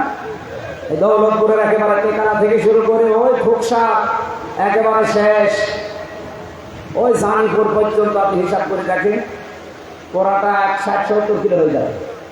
সেই হিসাবে সিঙ্গাপুর মাত্র 44 কিলোমিটার এদিক ওদিক মিলে। অথচ বিশ্বের 257টা রাষ্ট্রে তাদের দাপট কি? দুর্নীতি মুক্ত যদি আমরা হতে পারতাম, আর ওই মানুষগুলোকে যদি সামনে এখন বসাতে পারতাম, কিচ্ছু লাগবে না। এই দেশে শুধু পাচার হওয়া টাকাগুলো নিয়ে এসে দেন, আর মাওলানা মতিয়ার রহমান নিজামের মতো মন্ত্রী তৈরি করেন, মন্ত্রিত্ব চালিয়ে 26 টাকা ফেরত দেবেন। পৃথিবীর ইতিহাস পাল্টিয়ে দিয়েছে। দুর্নীতি মুক্ত মন্ত্রী এই দেশে ছিল না? ছিল না? অনবীক্ষণ যন্ত্র দিয়েও 1 টাকা দুর্নীতি পায়নি। আর এমন মন্ত্রী 600 পৃষ্ঠা বাড়ি, সেখানে কত 620 টাকা পালিয়েছে। এখন সেদিন গিয়েছিলাম, সে দেখি থাইল্যান্ডে, হ্যাঁ থাইল্যান্ডে, পড়ে আছে। ওপর থেকে নামছি, হোটেল থেকে নেমে দেখি বসে আছে, চা খাচ্ছে। কি বলছো হুজুর, আমি আগেই পানি, আগে পালাবেন কেন? আপনি পালাবেন কেন? অন্যান্য 620টা বাড়ি, আমি এই 9 মাস থাকলে আরো 500 বাড়ি বানিয়ে ফেলতে। একটা মানুষের বাড়ি লাগে কত বলেন তো? হ্যাঁ, তাও ভূমি মন্ত্রী না। ও যদি হানিফ সাহেবের পর্যায়ে থাকতো তাহলে অন্তত 1000 বাড়ি বানালে নিয়ে নিতাম। হানিফ সাহেব বাংলাদেশের এই পর্যায়ে, 3 নম্বর পর্যায়ে ছিল, কালা কাকুর পরে, তার মাত্র কয়টা? 3টা বাড়ি। ঢাকা একটা, শ্বশুর বাড়ি তো নিজের বাড়ি না, খোল না, ওটা বাদ দিলাম। কুষ্টিয়ার একটা, ভেড়ামারা। এত বড় নেতার মাত্র 3টা বাড়ি, বাকি তার টাকা পয়সা কিছুই নেই। তার এক চাচাতো ভাই, আমি নাম নিলাম না, তার শুনছি নাকি 1000 কোটি টাকা শুধু তার স্ত্রীর আছে, তার চাচাতো ভাইয়ের এক স্ত্রী। আমি সেদিন একটা জরিপ পেয়েছিলাম, বাংলাদেশের এই টাকাগুলো যদি পাচার না হতো, বাংলাদেশে 4 বার বাজেট দেওয়ার পরেও টাকা বেঁচে থাকতো, আমরা 4 বছর বাংলাদেশে কিচ্ছু করা লাগতো না, শুধু বসে বসে খেতাম। অথচ এই দেশে এখন প্রায় 36 লাখ যুবক বেকার। এগুলো বাইরের দেশে তো যায়, যে দেখি কেউ ঝাড়ু দিচ্ছে রাস্তা, কেউ রুটি বানাচ্ছে, কেউ চা বানায়, কেউ কাপড় চোপড় সেলাই করে, কেউ পায়খানা সাফ করে। অথচ এই টাকা পাচার না করে আপনারা যদি দেশে কর্মসংস্থান তৈরি করতেন, এই শহর এলাকায়, বাইরের দেশগুলোতে শহর এলাকা পেলে সেখানে সোনা ফলায় তারা, অথচ হাজার হাজার বিঘা এই দৌলতপুরে সিলমারি শহর নেই। আমি শুধু ইন্টারনেটে দেখেছি, হাজার হাজার বিঘা পড়ে আছে। আমি 19 সালে একবার গিয়েছিলাম এই পাশে জলঙ্গি, ওই বেনাপোল দিয়ে ঘুরে কলকাতা দিয়ে, ওনাদের জলঙ্গি ওই বাজারে মাহফিল ছিল। বললাম যে বাংলাদেশে কোন এলাকা? বহু কুষ্টিয়া। আরে ভাই, কুষ্টিয়া থেকে এই নদী পার হলেই টেকালা, জলঙ্গার পাশে টেকালা না। এটা তার উন্নত রাষ্ট্র না যে ওরা এটা করবে। সিঙ্গাপুরে যান, চারিদিকে সাগর। মালয়েশিয়া যান, শুধু পাহাড় পাথর আর মরুভূমি, ধুধু, লক্ষ লক্ষ বিঘা পড়ে আছে, তারা ওই জায়গাগুলো কাজে লাগাচ্ছে। এরপরে থাইল্যান্ডে যান, এই বাহারাইনে গিয়েছিলাম, এই রাষ্ট্রগুলো আজ দাঁড়িয়ে যাচ্ছে। এরকম শহর অঞ্চলগুলো যদি টাকাগুলো পাচার না করে, এখানে ইনো সাহেব আর হানিফ সাহেব যেহেতু 2 জনের এলাকা, ওনারা যদি এই টাকাগুলো কাজে লাগাতো, আজকে জেলেও থাকা লাগতো না, দেশ থেকে পালানো লাগতো না। অন্তত অন্য কেউ পালালে আপনাদেরকে পালানো লাগতো না। কি করলেন? নিজে টাকাগুলো এখন ভোগ করতে পারছেন না, আর আমাদের মাথার উপরে ঋণের বোঝা দিয়ে গেলেন। বাংলাদেশে এখন একজন মানুষের মাথার উপরে 1,02,000 টাকা ঋণ। এখন যদি কেউ জন্ম নেয়, তার মাথার উপরে 1,02,000 টাকা অন্তত সে ঋণ নিয়ে দুনিয়া আসতেছে। এরকম একটা রাষ্ট্রে আমরা বাস করছি, আফসোস লাগছে আমার। সেদিন মালয়েশিয়ায় এসে যাচ্ছিলাম, এই যে মৌলভী বাজার যাওয়ার সময় যে পাইলট এই হেলিকপ্টার নিয়ে যাচ্ছিল ওনারা, ওই যে হুক আছে না দরজা, পাইলট আমরা বলছে হুজুর সাবধানে বসে, হুকের ওপরে যেন হাত না লাগে, তাহলে খুলে কিছু পড়ে যাবে। মনে মনে একটু চিন্তা আসলো, আল্লাহ, আগস্টের 5 তারিখে যে 2 জন চলে যায়, এদের জন্য একটু হোকটা খুলেছে। আর যদি আমার সামনে পড়তো, আমি একটু দোয়া করে দিতাম। পাশের উপর না ৭৬,০০০ কোটি টাকা শুধু একজন এখান থেকে নিয়েছে। এখনো পর্যন্ত দেখি অনেকে জালেমের সাফাইদার। মানুষ জালেম তো সাধারণ জিনিস না, জালেম হচ্ছে আল্লাহর মামলার আসামি। আর সবচাইতে বড় জুলুম পৃথিবীতে আল্লাহর আইন বাদ দিয়ে অন্যের আইন প্রতিষ্ঠা করা, আর আমরা সেইটারই বিরুদ্ধে। এই কথা বলে না কেন? এই জন্য আপনারা আমাদেরকে টার্গেট মনে করেন। আরে ভাই, আপনার টার্গেট তো আমি হওয়ার কথা না, আপনার টার্গেট কে? আল্লাহ, আমি আল্লাহর কথা তো বলছি। আল্লাহর জমিনে আল্লাহর আইন মরণের আগ পর্যন্ত চাবো। ওয়াবুদ রব্বাকা হাত্তা ইয়াতিয়াকাল ইয়াকিন। ওই পর্যন্ত তোমরা আল্লাহর ইবাদত করতে থাকো যতদিন ইয়াকিন না আসে। ইয়াকিন মানে মরণ, মরণ, মৃত্যু যতদিন না আসে ততদিন তোমাদের ইবাদত চলবে। আর আল্লাহর জমিনে আল্লাহর দিন প্রতিষ্ঠাটা আমরা ইবাদত মনে করি। এটা সব ইবাদতের বড় ইবাদত মনে করি অন্তত আমি। এই কথা বলেন না কেন? এই জন্য একটা জায়গায় মতো পার্থক্য করা নিষেধ আমি বলেছিলাম। সেটা কোন জায়গায়? কোরআনের কাছে আসছে। আর জায়গায় আছে আনাকিমুদ্দিন ওয়ালা তাতাফাররাকু ফীহি। দিন কায়েমের কথা বললে কোনো ফতোয়াবাজি করব না, কোনো মত পার্থক্য করা যাবে না। এ নির্দেশ কার? কোরআনের ভেতরে দুই জায়গায় মত পার্থক্য করা নিষেধ, হারাম, দলাদলি করা। আর বাংলাদেশ সহ বিশ্বের মুসলমানদের এখন এই দুই জায়গায় দলাদলি বেশি। অন্তত আমরা না করি, যে করে না বুঝে করুক, আমরা করবো আজকে থেকে। দিন কায়েমের কথা যেই বলবে, হ্যাঁ পদ্ধতি ভুল হতে পারে, কিন্তু তার মনের ভেতরে তো আছে দিন কায়েম হোক এই জমিনে। কিন্তু যারা চাবেন মানুষের তৈরি করা আইন যারা কায়েম করতে চায়, বলেন তো তারা কোনোদিন চায় যে জমিনে আল্লাহর দিন কায়েম হোক? না, তারা চায় আমার স্বামীরটা হোক, আমার বাবারটা হোক, অথচ অন্য কোনো আত্মীয়টা হোক। কিন্তু আমারও কোনো আত্মীয় স্বজন আছে, আমি জীবনেও কি চাইবো যে আমার বাবার আইন এদেশে হোক? বলেন বলেন। এখানে আকীদা আমাদের সাফ যদি হয় তাহলে ইসলামে আমি প্রবেশ করেছি, এটা প্রমাণিত। আমার আকীদা ঠিক নেই, এরকম হাজারো আকীদার যে শব্দগুলো আছে পাল্টান। আমি আবার বলছি ভাই, আল্লাহ যেটা পারে ওটা অন্য কেউ পারে না। মেয়েদের ভেতরে আকীদার সমস্যা আছে, ওরা একটা রোগ শোক হলে ছুটে যায় বিভিন্ন পীরের কাছে, বাবার কাছে, মাজারে, কবরে। পৃথিবীর কোন মানুষ, কোন পীর, কোন মাজার রোগ ভালো করতে পারে? আরো জোরে বলেন। আমাদের জাতির পিতা হযরত ইব্রাহিম আলাইহিস সালাম, তিনি আল্লাহর কাছে বলতেন, ওয়াইজা মারিদতু ফাহুয়া ইয়াশফিন। আমি যখন অসুস্থ হই, রোগাক্রান্ত হই, আমাকে সুস্থতা দেয় কে? আমরা যার সন্তান তার মতো বিশ্বাস তৈরি করা লাগবে। আমি যদি এমন বিশ্বাস তৈরি করি যে না, আমার এই মাজারে, এই বাবা, এই কবরে, এরা আমাদেরকে এই পৃথিবীতে রোগ শোক থেকে বাঁচাতে পারবে, আপনি কিন্তু শিরিক করে ফেলেছেন। আর শিরিক করলে আপনি আর মুসলমান নেই, আপনি মুশরিক হয়ে গেছেন। হে মেয়েরা যারা এসেছেন, সম্মানিত মা বোনেরা, বেশি আমল করা লাগে না। শুধু আকীদাটা যদি পরিষ্কার থাকে, অল্প আমল করলেই মহান আল্লাহ আপনার জন্য জান্নাতের দরজা খুলে রাখবে। এজন্য কোরআনে কারীমের নির্দেশ হচ্ছে, আল্লাযী খালাকাল মাউতা ওয়াল হায়াতা লিয়াবলুয়াকুম আইয়ুকুম আহসানু আমালা।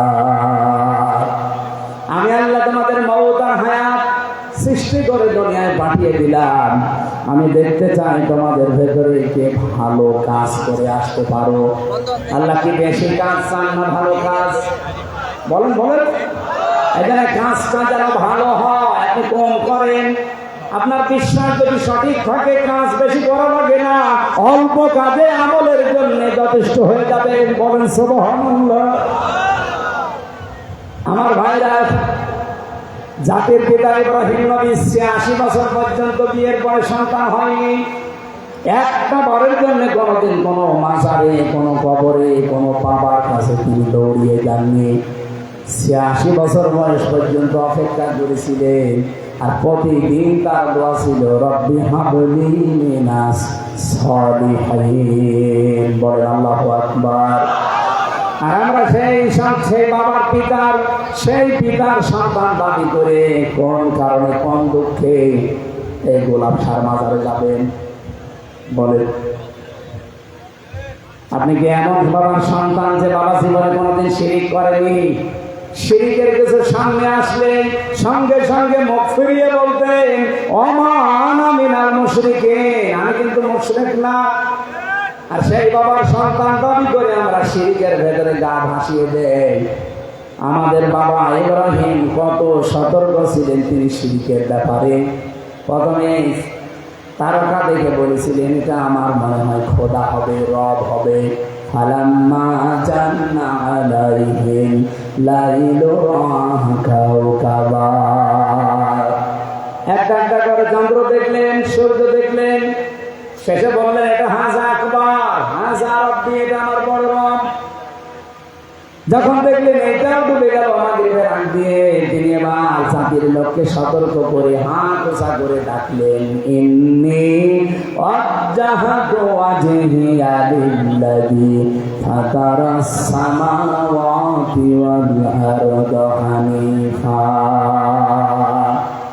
অবশ্যই আমার এই চেহারা আমি ধরিয়ে দিলাম, আসমান আর জমিন যিনি উদ্ভাবক, যিনি এগুলো বানিয়েছেন বিনা আকার আকৃতি মডেল ছাড়া, সে আল্লাহর দিকে আমার চেহারা আমি ধরিয়ে দিলাম, একনিষ্ঠ ভাবে আমি ধরিয়ে দিলাম হানিফা, ওয়া আনা মিনাল মুশরিকিন, আমি কিন্তু মুশরিক না। কুষ্টিয়াবাসী আর যাই করেন, নিজের জীবনের এই আকীদাটা ঠিক করেন, শিরক মুক্ত জীবন গঠন করেন, আমল বেশি করার জন্য আহ্বান জানাচ্ছি না, অল্প কাজ করেন, অল্প আমল করেন, এইটা জান্নাতে যাওয়ার জন্য যথেষ্ট হবে। আখলিস দীনাকা ইয়াকফিকা আমালুল কলিল। তোমার নিজের আমল, বিশেষ করে আকীদাটা ঠিক করো, অল্প কাজে অল্প আমলে নাজাতের জন্য যথেষ্ট হয়ে যাবে। বলেন সুবহানাল্লাহ। আমার মা বোনদেরকে বলছি, সন্তান যদি একেবারে মরণ পর্যন্ত না হয়, জীবনে আর কোনোদিন কোনো বাবার কাছে ফকিরের কাছে না। হ্যাঁ, যদি আপনার রোগ থাকে চিকিৎসা করান, চিকিৎসার জন্য যদি ঝাড় ফুঁক নেওয়া লাগে ঝাড় ফুঁক নেন, কিন্তু তাবিজ কবজ নেবেন না। তাবিজের ভেতরে শিরকের গন্ধ পাওয়া যায়। আব্দুল্লাহ বিন মাসউদ থেকে বর্ণিত, তিনি বলেন তাবিজ ঝোলালো যে সে যেন আল্লাহর সাথে শিরক করলো। বলেন নাউজুবিল্লাহ। আমার বাস্তব জীবনের একটা কাহিনী শিক্ষার জন্য মাঝে মাঝে আপনাদের শোনায়। বগুড়াতে এক মাহফিলে খাবার খাচ্ছিলাম, একটা লোক এসে বলছে, হুজুর এই আপেলটা পরিয়ে দিন, ছেলে মেয়ে হয় না। আমি সূরা ফাতিহা করে ফু দেবো, আমার কানের কাছে মুখ নিয়ে বলছে, হুজুর এমন ভাবে আপেল পড়বেন যেন ছেলে হয়। ছেলে আমি তৈরি করি। আপেল দিলাম ফেলে, আচ্ছা আপেল কই ফেলে দিস কেন? আরে ভাই, আপেল পড়ে যদি ছেলে হয় তা আমার ম্যাডামের কিন্তু মেয়ে হতো না, খালি আপেল খাওয়াতাম।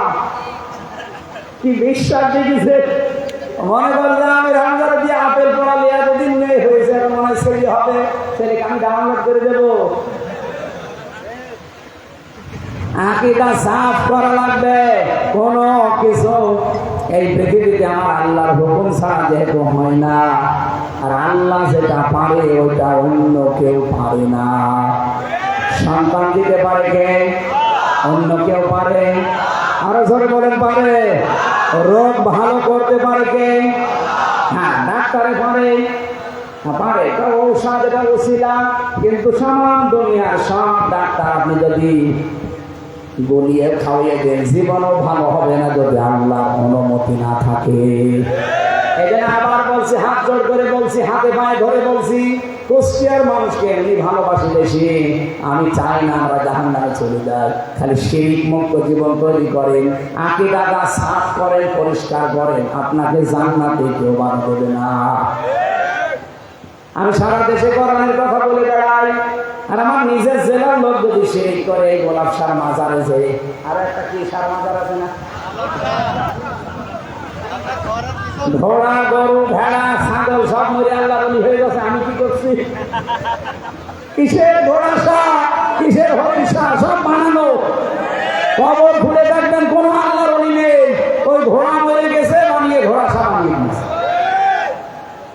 কোন ঘোড়া সার, কোন গোলাপ সার, কোন লালন সার, কোন সার কবরে যাওয়ার দরকার নেই। যদি কিছু লাগে তাহাজ্জুদের নামাজে বড় করে সেজদা দিয়ে চোখের পানি ফেলে আল্লাহকে বলে। হ্যাঁ, কথা বলেন না কেন? অনেকে রাসূলুল্লাহর মহব্বতে অনেকে শিরক করে ফেলে। হ্যাঁ, বিশ্ব নবী তুলতে তুলতে আল্লাহর উপরে তুলে ফেলে। আমি মদিনা শরীফে শুধু হাত তুলেছিলাম নবীর রওজার পাশে, এভাবে আমি মহাজাতটা এভাবে করতে করতে এভাবে হয়ে গেছে। আমি তো মানে আবেগে আছি।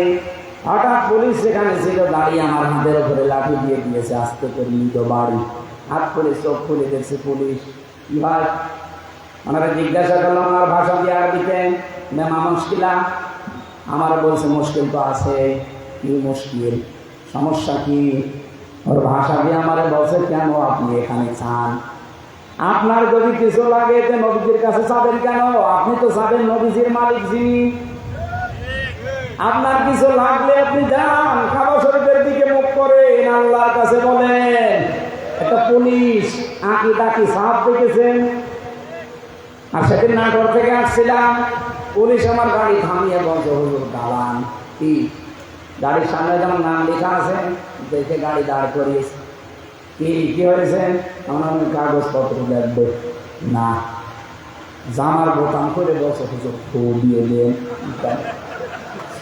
ডিউটি করছিলাম, হঠাৎ দেখলাম তাল গাছের ভেতরে কি জোরে নড়ি উঠি।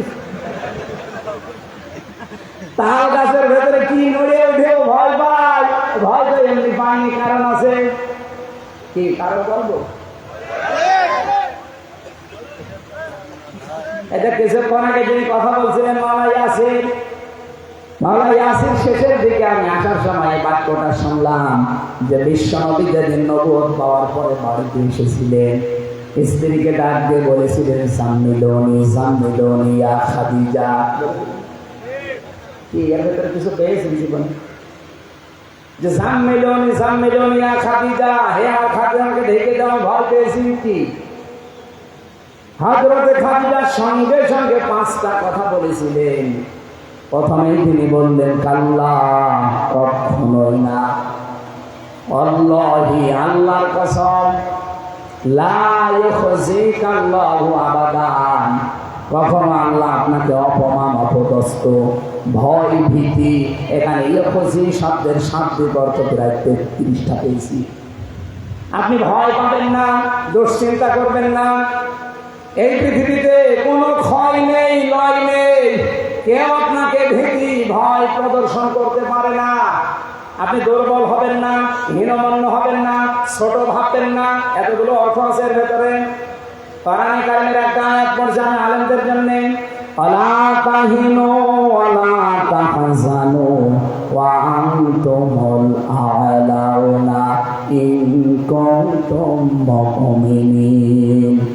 সূরা আলে ইমরানের 139 নম্বর আয়াত, 4 নম্বর পারা, 6 নম্বর পৃষ্ঠা, 12 নম্বর লাইনে আছে।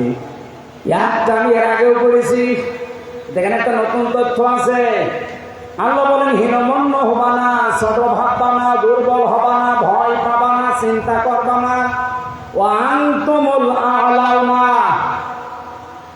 শব্দটা কিন্তু আরবি গ্রামার যারা পড়ায়, যারা বারাঘাট মানতে বোঝে, আমি আলেমদেরকে বলছি, আপনি জিজ্ঞাসা করে দেখেন এই আয়াতটা কিন্তু ঠিক নেই।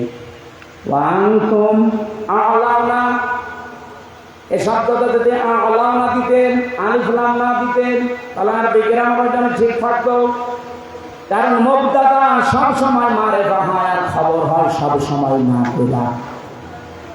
আল্লাহ এখানে নাকেরাকে আলিফ লাম দিয়ে মারেফা করে দিলেন। নাকেরা যদি মারেফা হয়ে যায় ফিদুল হাসরা, হসরের ফায়দা দেয়। আয়াতটা যদি আল্লাহ এইভাবে সাজাতেন, ওয়ালা তাহিনু ওয়ালা তাহজানু ওয়া আনতুম আ'লাউনা, অর্থ হয়ে যেত।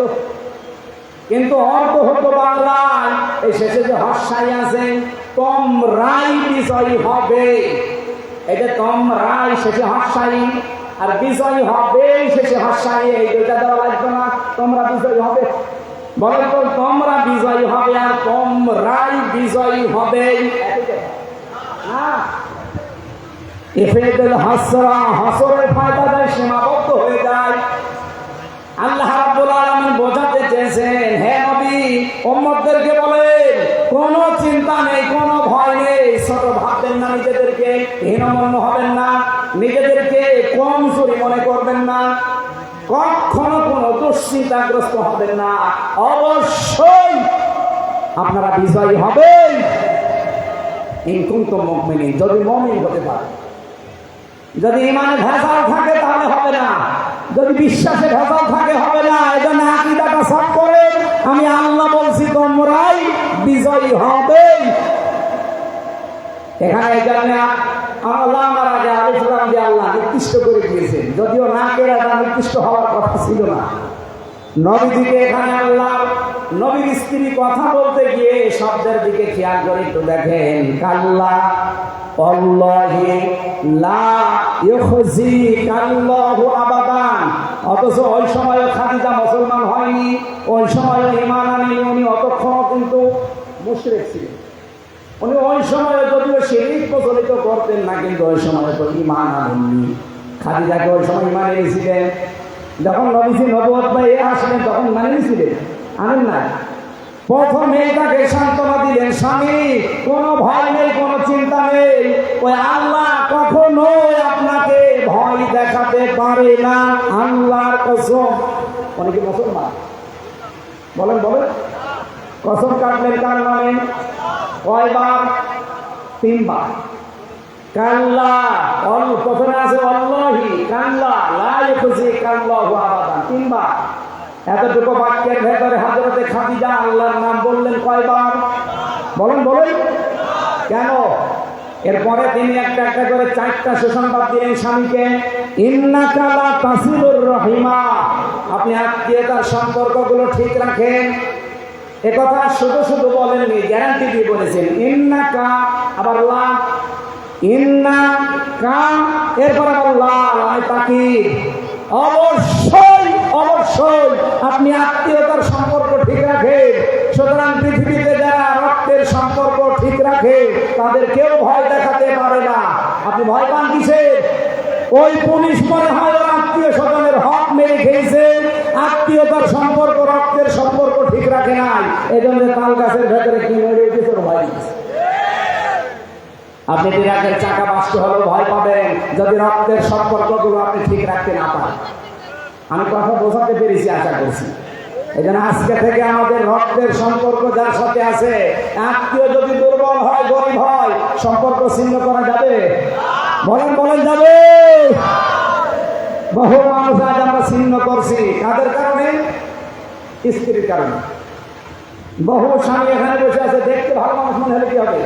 নিজের স্ত্রীর কারণে নিজের আপন বোনের সাথে সম্পর্ক ভালো না। এই কথা বলছে না কেন?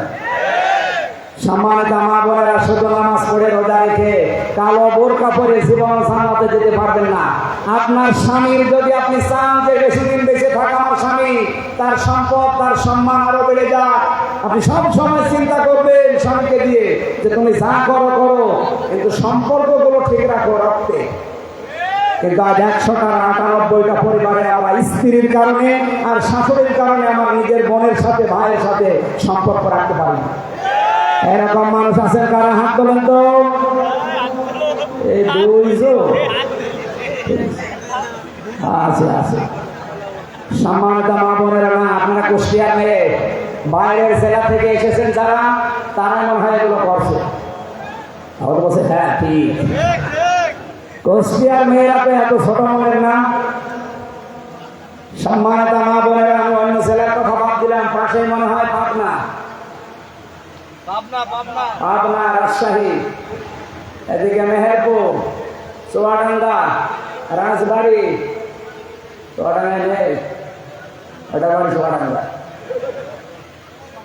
কুষ্টিয়ার মেয়েরা যারা এসেছেন, আপনাদের হাতে পায়ে ধরে বলছি, মা, মেয়ে, বোন, ফুফু যাই বলেন, বাইরের জেলা যান, নিজের জেলায় থাকেন, স্বামীকে সবসময় উদ্বুদ্ধ করবেন যে তুমি যদি বেশি দিন বেঁচে থাকতে চাও আর সম্পদ আর সম্মান দুনিয়ায় কামাতে চাও, সম্পর্কগুলো ঠিক রাখো রক্তে। আমার কথা শুনে তুমি কিছু করতে যাবা না, এরকম মহিলা আমরা তৈরি করতে চাই না। সম্মানিত মা বোনদেরকে আল্লাহ এরকম উদার মনের হওয়ার তৌফিক দিন। তাহলে এই মেয়েরা বাইরের জেলায় গেলে, বাইরের কোনো জায়গায় স্বামীর বাড়িতে গেলে জেলার সুনাম হবে যে না, বিয়ে করতে চাইলে কুষ্টিয়া করবে। আমাদের কপাল ভালো কি খারাপ আমরা জানি না, বাইরের জেলায় বিয়ে করে এখন ভালো আছে, এটা তার মাইকে বলা যাচ্ছে না, ভালো আছে আলহামদুলিল্লাহ। মেয়েদেরকে বলছি, সম্মানিত মা বোনেরা মন উদার করবেন। আজ হাজারো স্বামী আমরা মানসিক রোগী হয়ে গেছি আপনাদের ছোট মনের কারণে। এরকম রোগী স্বামী আছেন কারা? হাত তোলেন। ক্যামেরা দিকে মারো, তোলেন, কোনো ভয় নেই, তোলেন। ক্যামেরা আমার দিকে মারা, বলেন আপনি। কুষ্টিয়া জেলা ভালো, আগেও জানতাম, যে এত ভালো তা তো জানতাম না। আলহামদুলিল্লাহ। যা এবার মিডিয়ায় প্রচার হচ্ছে, আমার একটা দাম থাকবে, সারা বাংলাদেশে গেলে বহু কিছু করে বলতে পারবো আমার জেলা 1 নম্বরে। এখানে কোনো মানুষ বাবা মা থেকে আলাদা হয় না, শুধু দৌলতপুরে হয়। হ্যাঁ, না হয় পেপারে আছে কি ফেরেশতারা দেয়। আমাদের জাতির পিতার সন্তান হযরত ইব্রাহিমের ছেলে ইসমাইল বাবার খুশির জন্য নিজের স্ত্রীকে তালাক পর্যন্ত দিয়েছিল। অথচ আজ এদের রাজশাহীতে দেখেছেন না, 2 পুত্রবধূর সাথে শ্বশুর ঝগড়া করে টেনে দিয়েছে মাথা দিয়ে। এইরকম বউ তো 14টা বাদ দেওয়া দরকার। সম্মানিত মা বোনেরা, বেশি বলে ফেললাম, আপনারা মন খারাপ করবেন না। আমি জেলখানায় থাকতে 3টা বছর যেহেতু বসেছিলাম এক ঘরে, কষ্ট করে করে কয়েকটা বই মেয়েদের উপরে লিখেছিলাম, পারিবারিক জীবনে যে অশান্তি আর এর মিটানোর পদ্ধতিগুলো কি কি। এটা গাড়িতে কয়েক পিস আছে, মেয়েদেরকে নিয়ে উপহার দেবেন। নিজের মেয়ে বিয়ে হয়নি এখনো, তারে পড়াবে, স্বামীর বাড়ি যাওয়ার আগে এটা পড়, 120 পৃষ্ঠা দিয়েছে।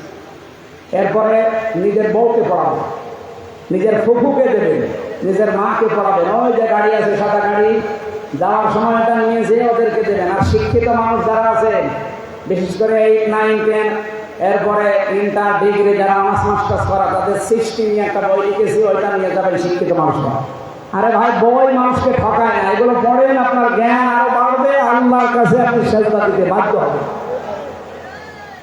আমি যে কথা বলছিলাম, মানুষের ভেতরে ভীতি সৃষ্টি হওয়ার পেছনে কারণ মানুষের আকীদা, এই যে পরিষ্কার না হওয়া, এবং যারা রক্তের সম্পর্কগুলো ছিন্ন করে। হযরতে খাদিজা রাসূলকে এটাই শুনিয়েছিলেন, ভয় পাবেন না, আপনি রক্তের সম্পর্ক ঠিক রাখেন, পৃথিবীর কোনো জিন পরি ভূত পেত্নী আপনাকে ভয় দেখাতে পারে না। আপনিও ভয় পাবেন না যদি রক্তের সম্পর্ক অটুট রাখতে পারেন। আমি সহ যারা এসেছি, মা বোনদেরকে আমি সাহায্য করার জন্য বলছি, আর আমরা উদ্বুদ্ধ হচ্ছি, প্রত্যেক জায়গায় আমাদের রক্তের সম্পর্ক ধরে ঠিক থাকে। পারবেন না এই অবস্থা মনে রাখতে, আমল করতে? আল্লাহ তৌফিক দিন। 5টা বিষয় যদি থাকে, ইসলামে পরিপূর্ণ আসা যায়। আকীদা সাফ, 2 নম্বরে আত্মসমর্পণ করা, এটা সূরা বাকারার 131 নম্বর আয়াতে দলিল আছে। 3 নম্বরে চরিত্র উন্নত করা, উত্তম চরিত্রের অধিকারী হওয়া। 4 নম্বরে প্রত্যেকটা কাজে ইখলাস তৈরি করা, যা করবেন আল্লাহর জন্য। যদি আপনি দিনের কাজ করতে গিয়ে, একামতে দিনের কাজ করতে গিয়ে কেউ বাধা দেয়, কেউ গালি দেয়, নাসাকার করে, বলুক, কারণ আমি করছি কার জন্যে? ইউজাহিদুনা ফি সাবিলিল্লাহ ওয়ালা ইয়াখাফুনা লাওমাতা লাইম। আমার তেলাওয়াতকৃত হাদিসের 6 নম্বর পয়েন্টে এটা আছে। 5 নম্বরে হচ্ছে নিজের লেনদেনগুলো ঠিক করা। এই তারা দুনিয়া, এরপরে হোসেনাবাদ বাজারে বহু মানুষ বাকি খায়, বাকি হওয়ার পরে দোকানের সামনে দেওয়া যায় না, অন্য রাস্তা ধরে। আপনি যতই বুজুর্গ দাবি করেন, তাহাজ্জুদ পড়েন, আপনি ইসলামে এখনো পরিপূর্ণ প্রবেশ করতে পারেন না। কারণ পরিপূর্ণ ইসলামে আসতে হলে এই 5টা বিষয় মাস্ট বি ভেতরে আনা লাগবে। আমি সহ প্রত্যেককে আল্লাহ এগুলো আমল করে দুনিয়ার জীবন ত্যাগ করার তৌফিক দেন, আমিন, আল্লাহুম্মা আমিন। লা ইলাহা ইল্লা আনতা সুবহানাকা ইন্নী কুনতু মিনাজ জালিমিন। হাত তোলেন, মোনাজাতে হাত তোলেন আর বসে তোলেন। আমি মোনাজাত করছি, হাতটা বসে বসে তোলেন। রব্বানা যালামনা আনফুসানা ওয়া ইল্লাম তাগফির লানা ওয়া তারহামনা লানাকুনান্না মিনাল খাসিরিন। এ বিশাল আসমানের মালিক, বিস্তীর্ণ জমিনের মালিক, তোমার এত বড় বড় সৃষ্টির তুলনায় আমাদের এই হাত দুইটা বড় ছোট্ট। এই ছোট ছোট দুটি হাত বরান শুনতে এসে আমরা তুলে ধরেছি। জীবনে যদি তোমার কাছে কিছু ভালো না লাগে, আজকের দৃশ্যটা দেখো। হাজার হাজার বান্দা বান্দি মাথা নিচু করে, চোখ বন্ধ করে নিজের অপরাধের কথাগুলো আমরা মনে করছি। বিশ্বনবী জানিয়েছেন, নিজের অপরাধের কথাগুলো মনে করে যারা চোখের পানি ফেলতে পারে, আল্লাহ তাদেরকে তুমি মাফ করে দাও। আমাদের কাকুতি মিনতি, আমাদের চোখের দিকে তাকাও, জীবনের অপরাধগুলো মাফ করে দাও। গোপনে মাফ করে দাও।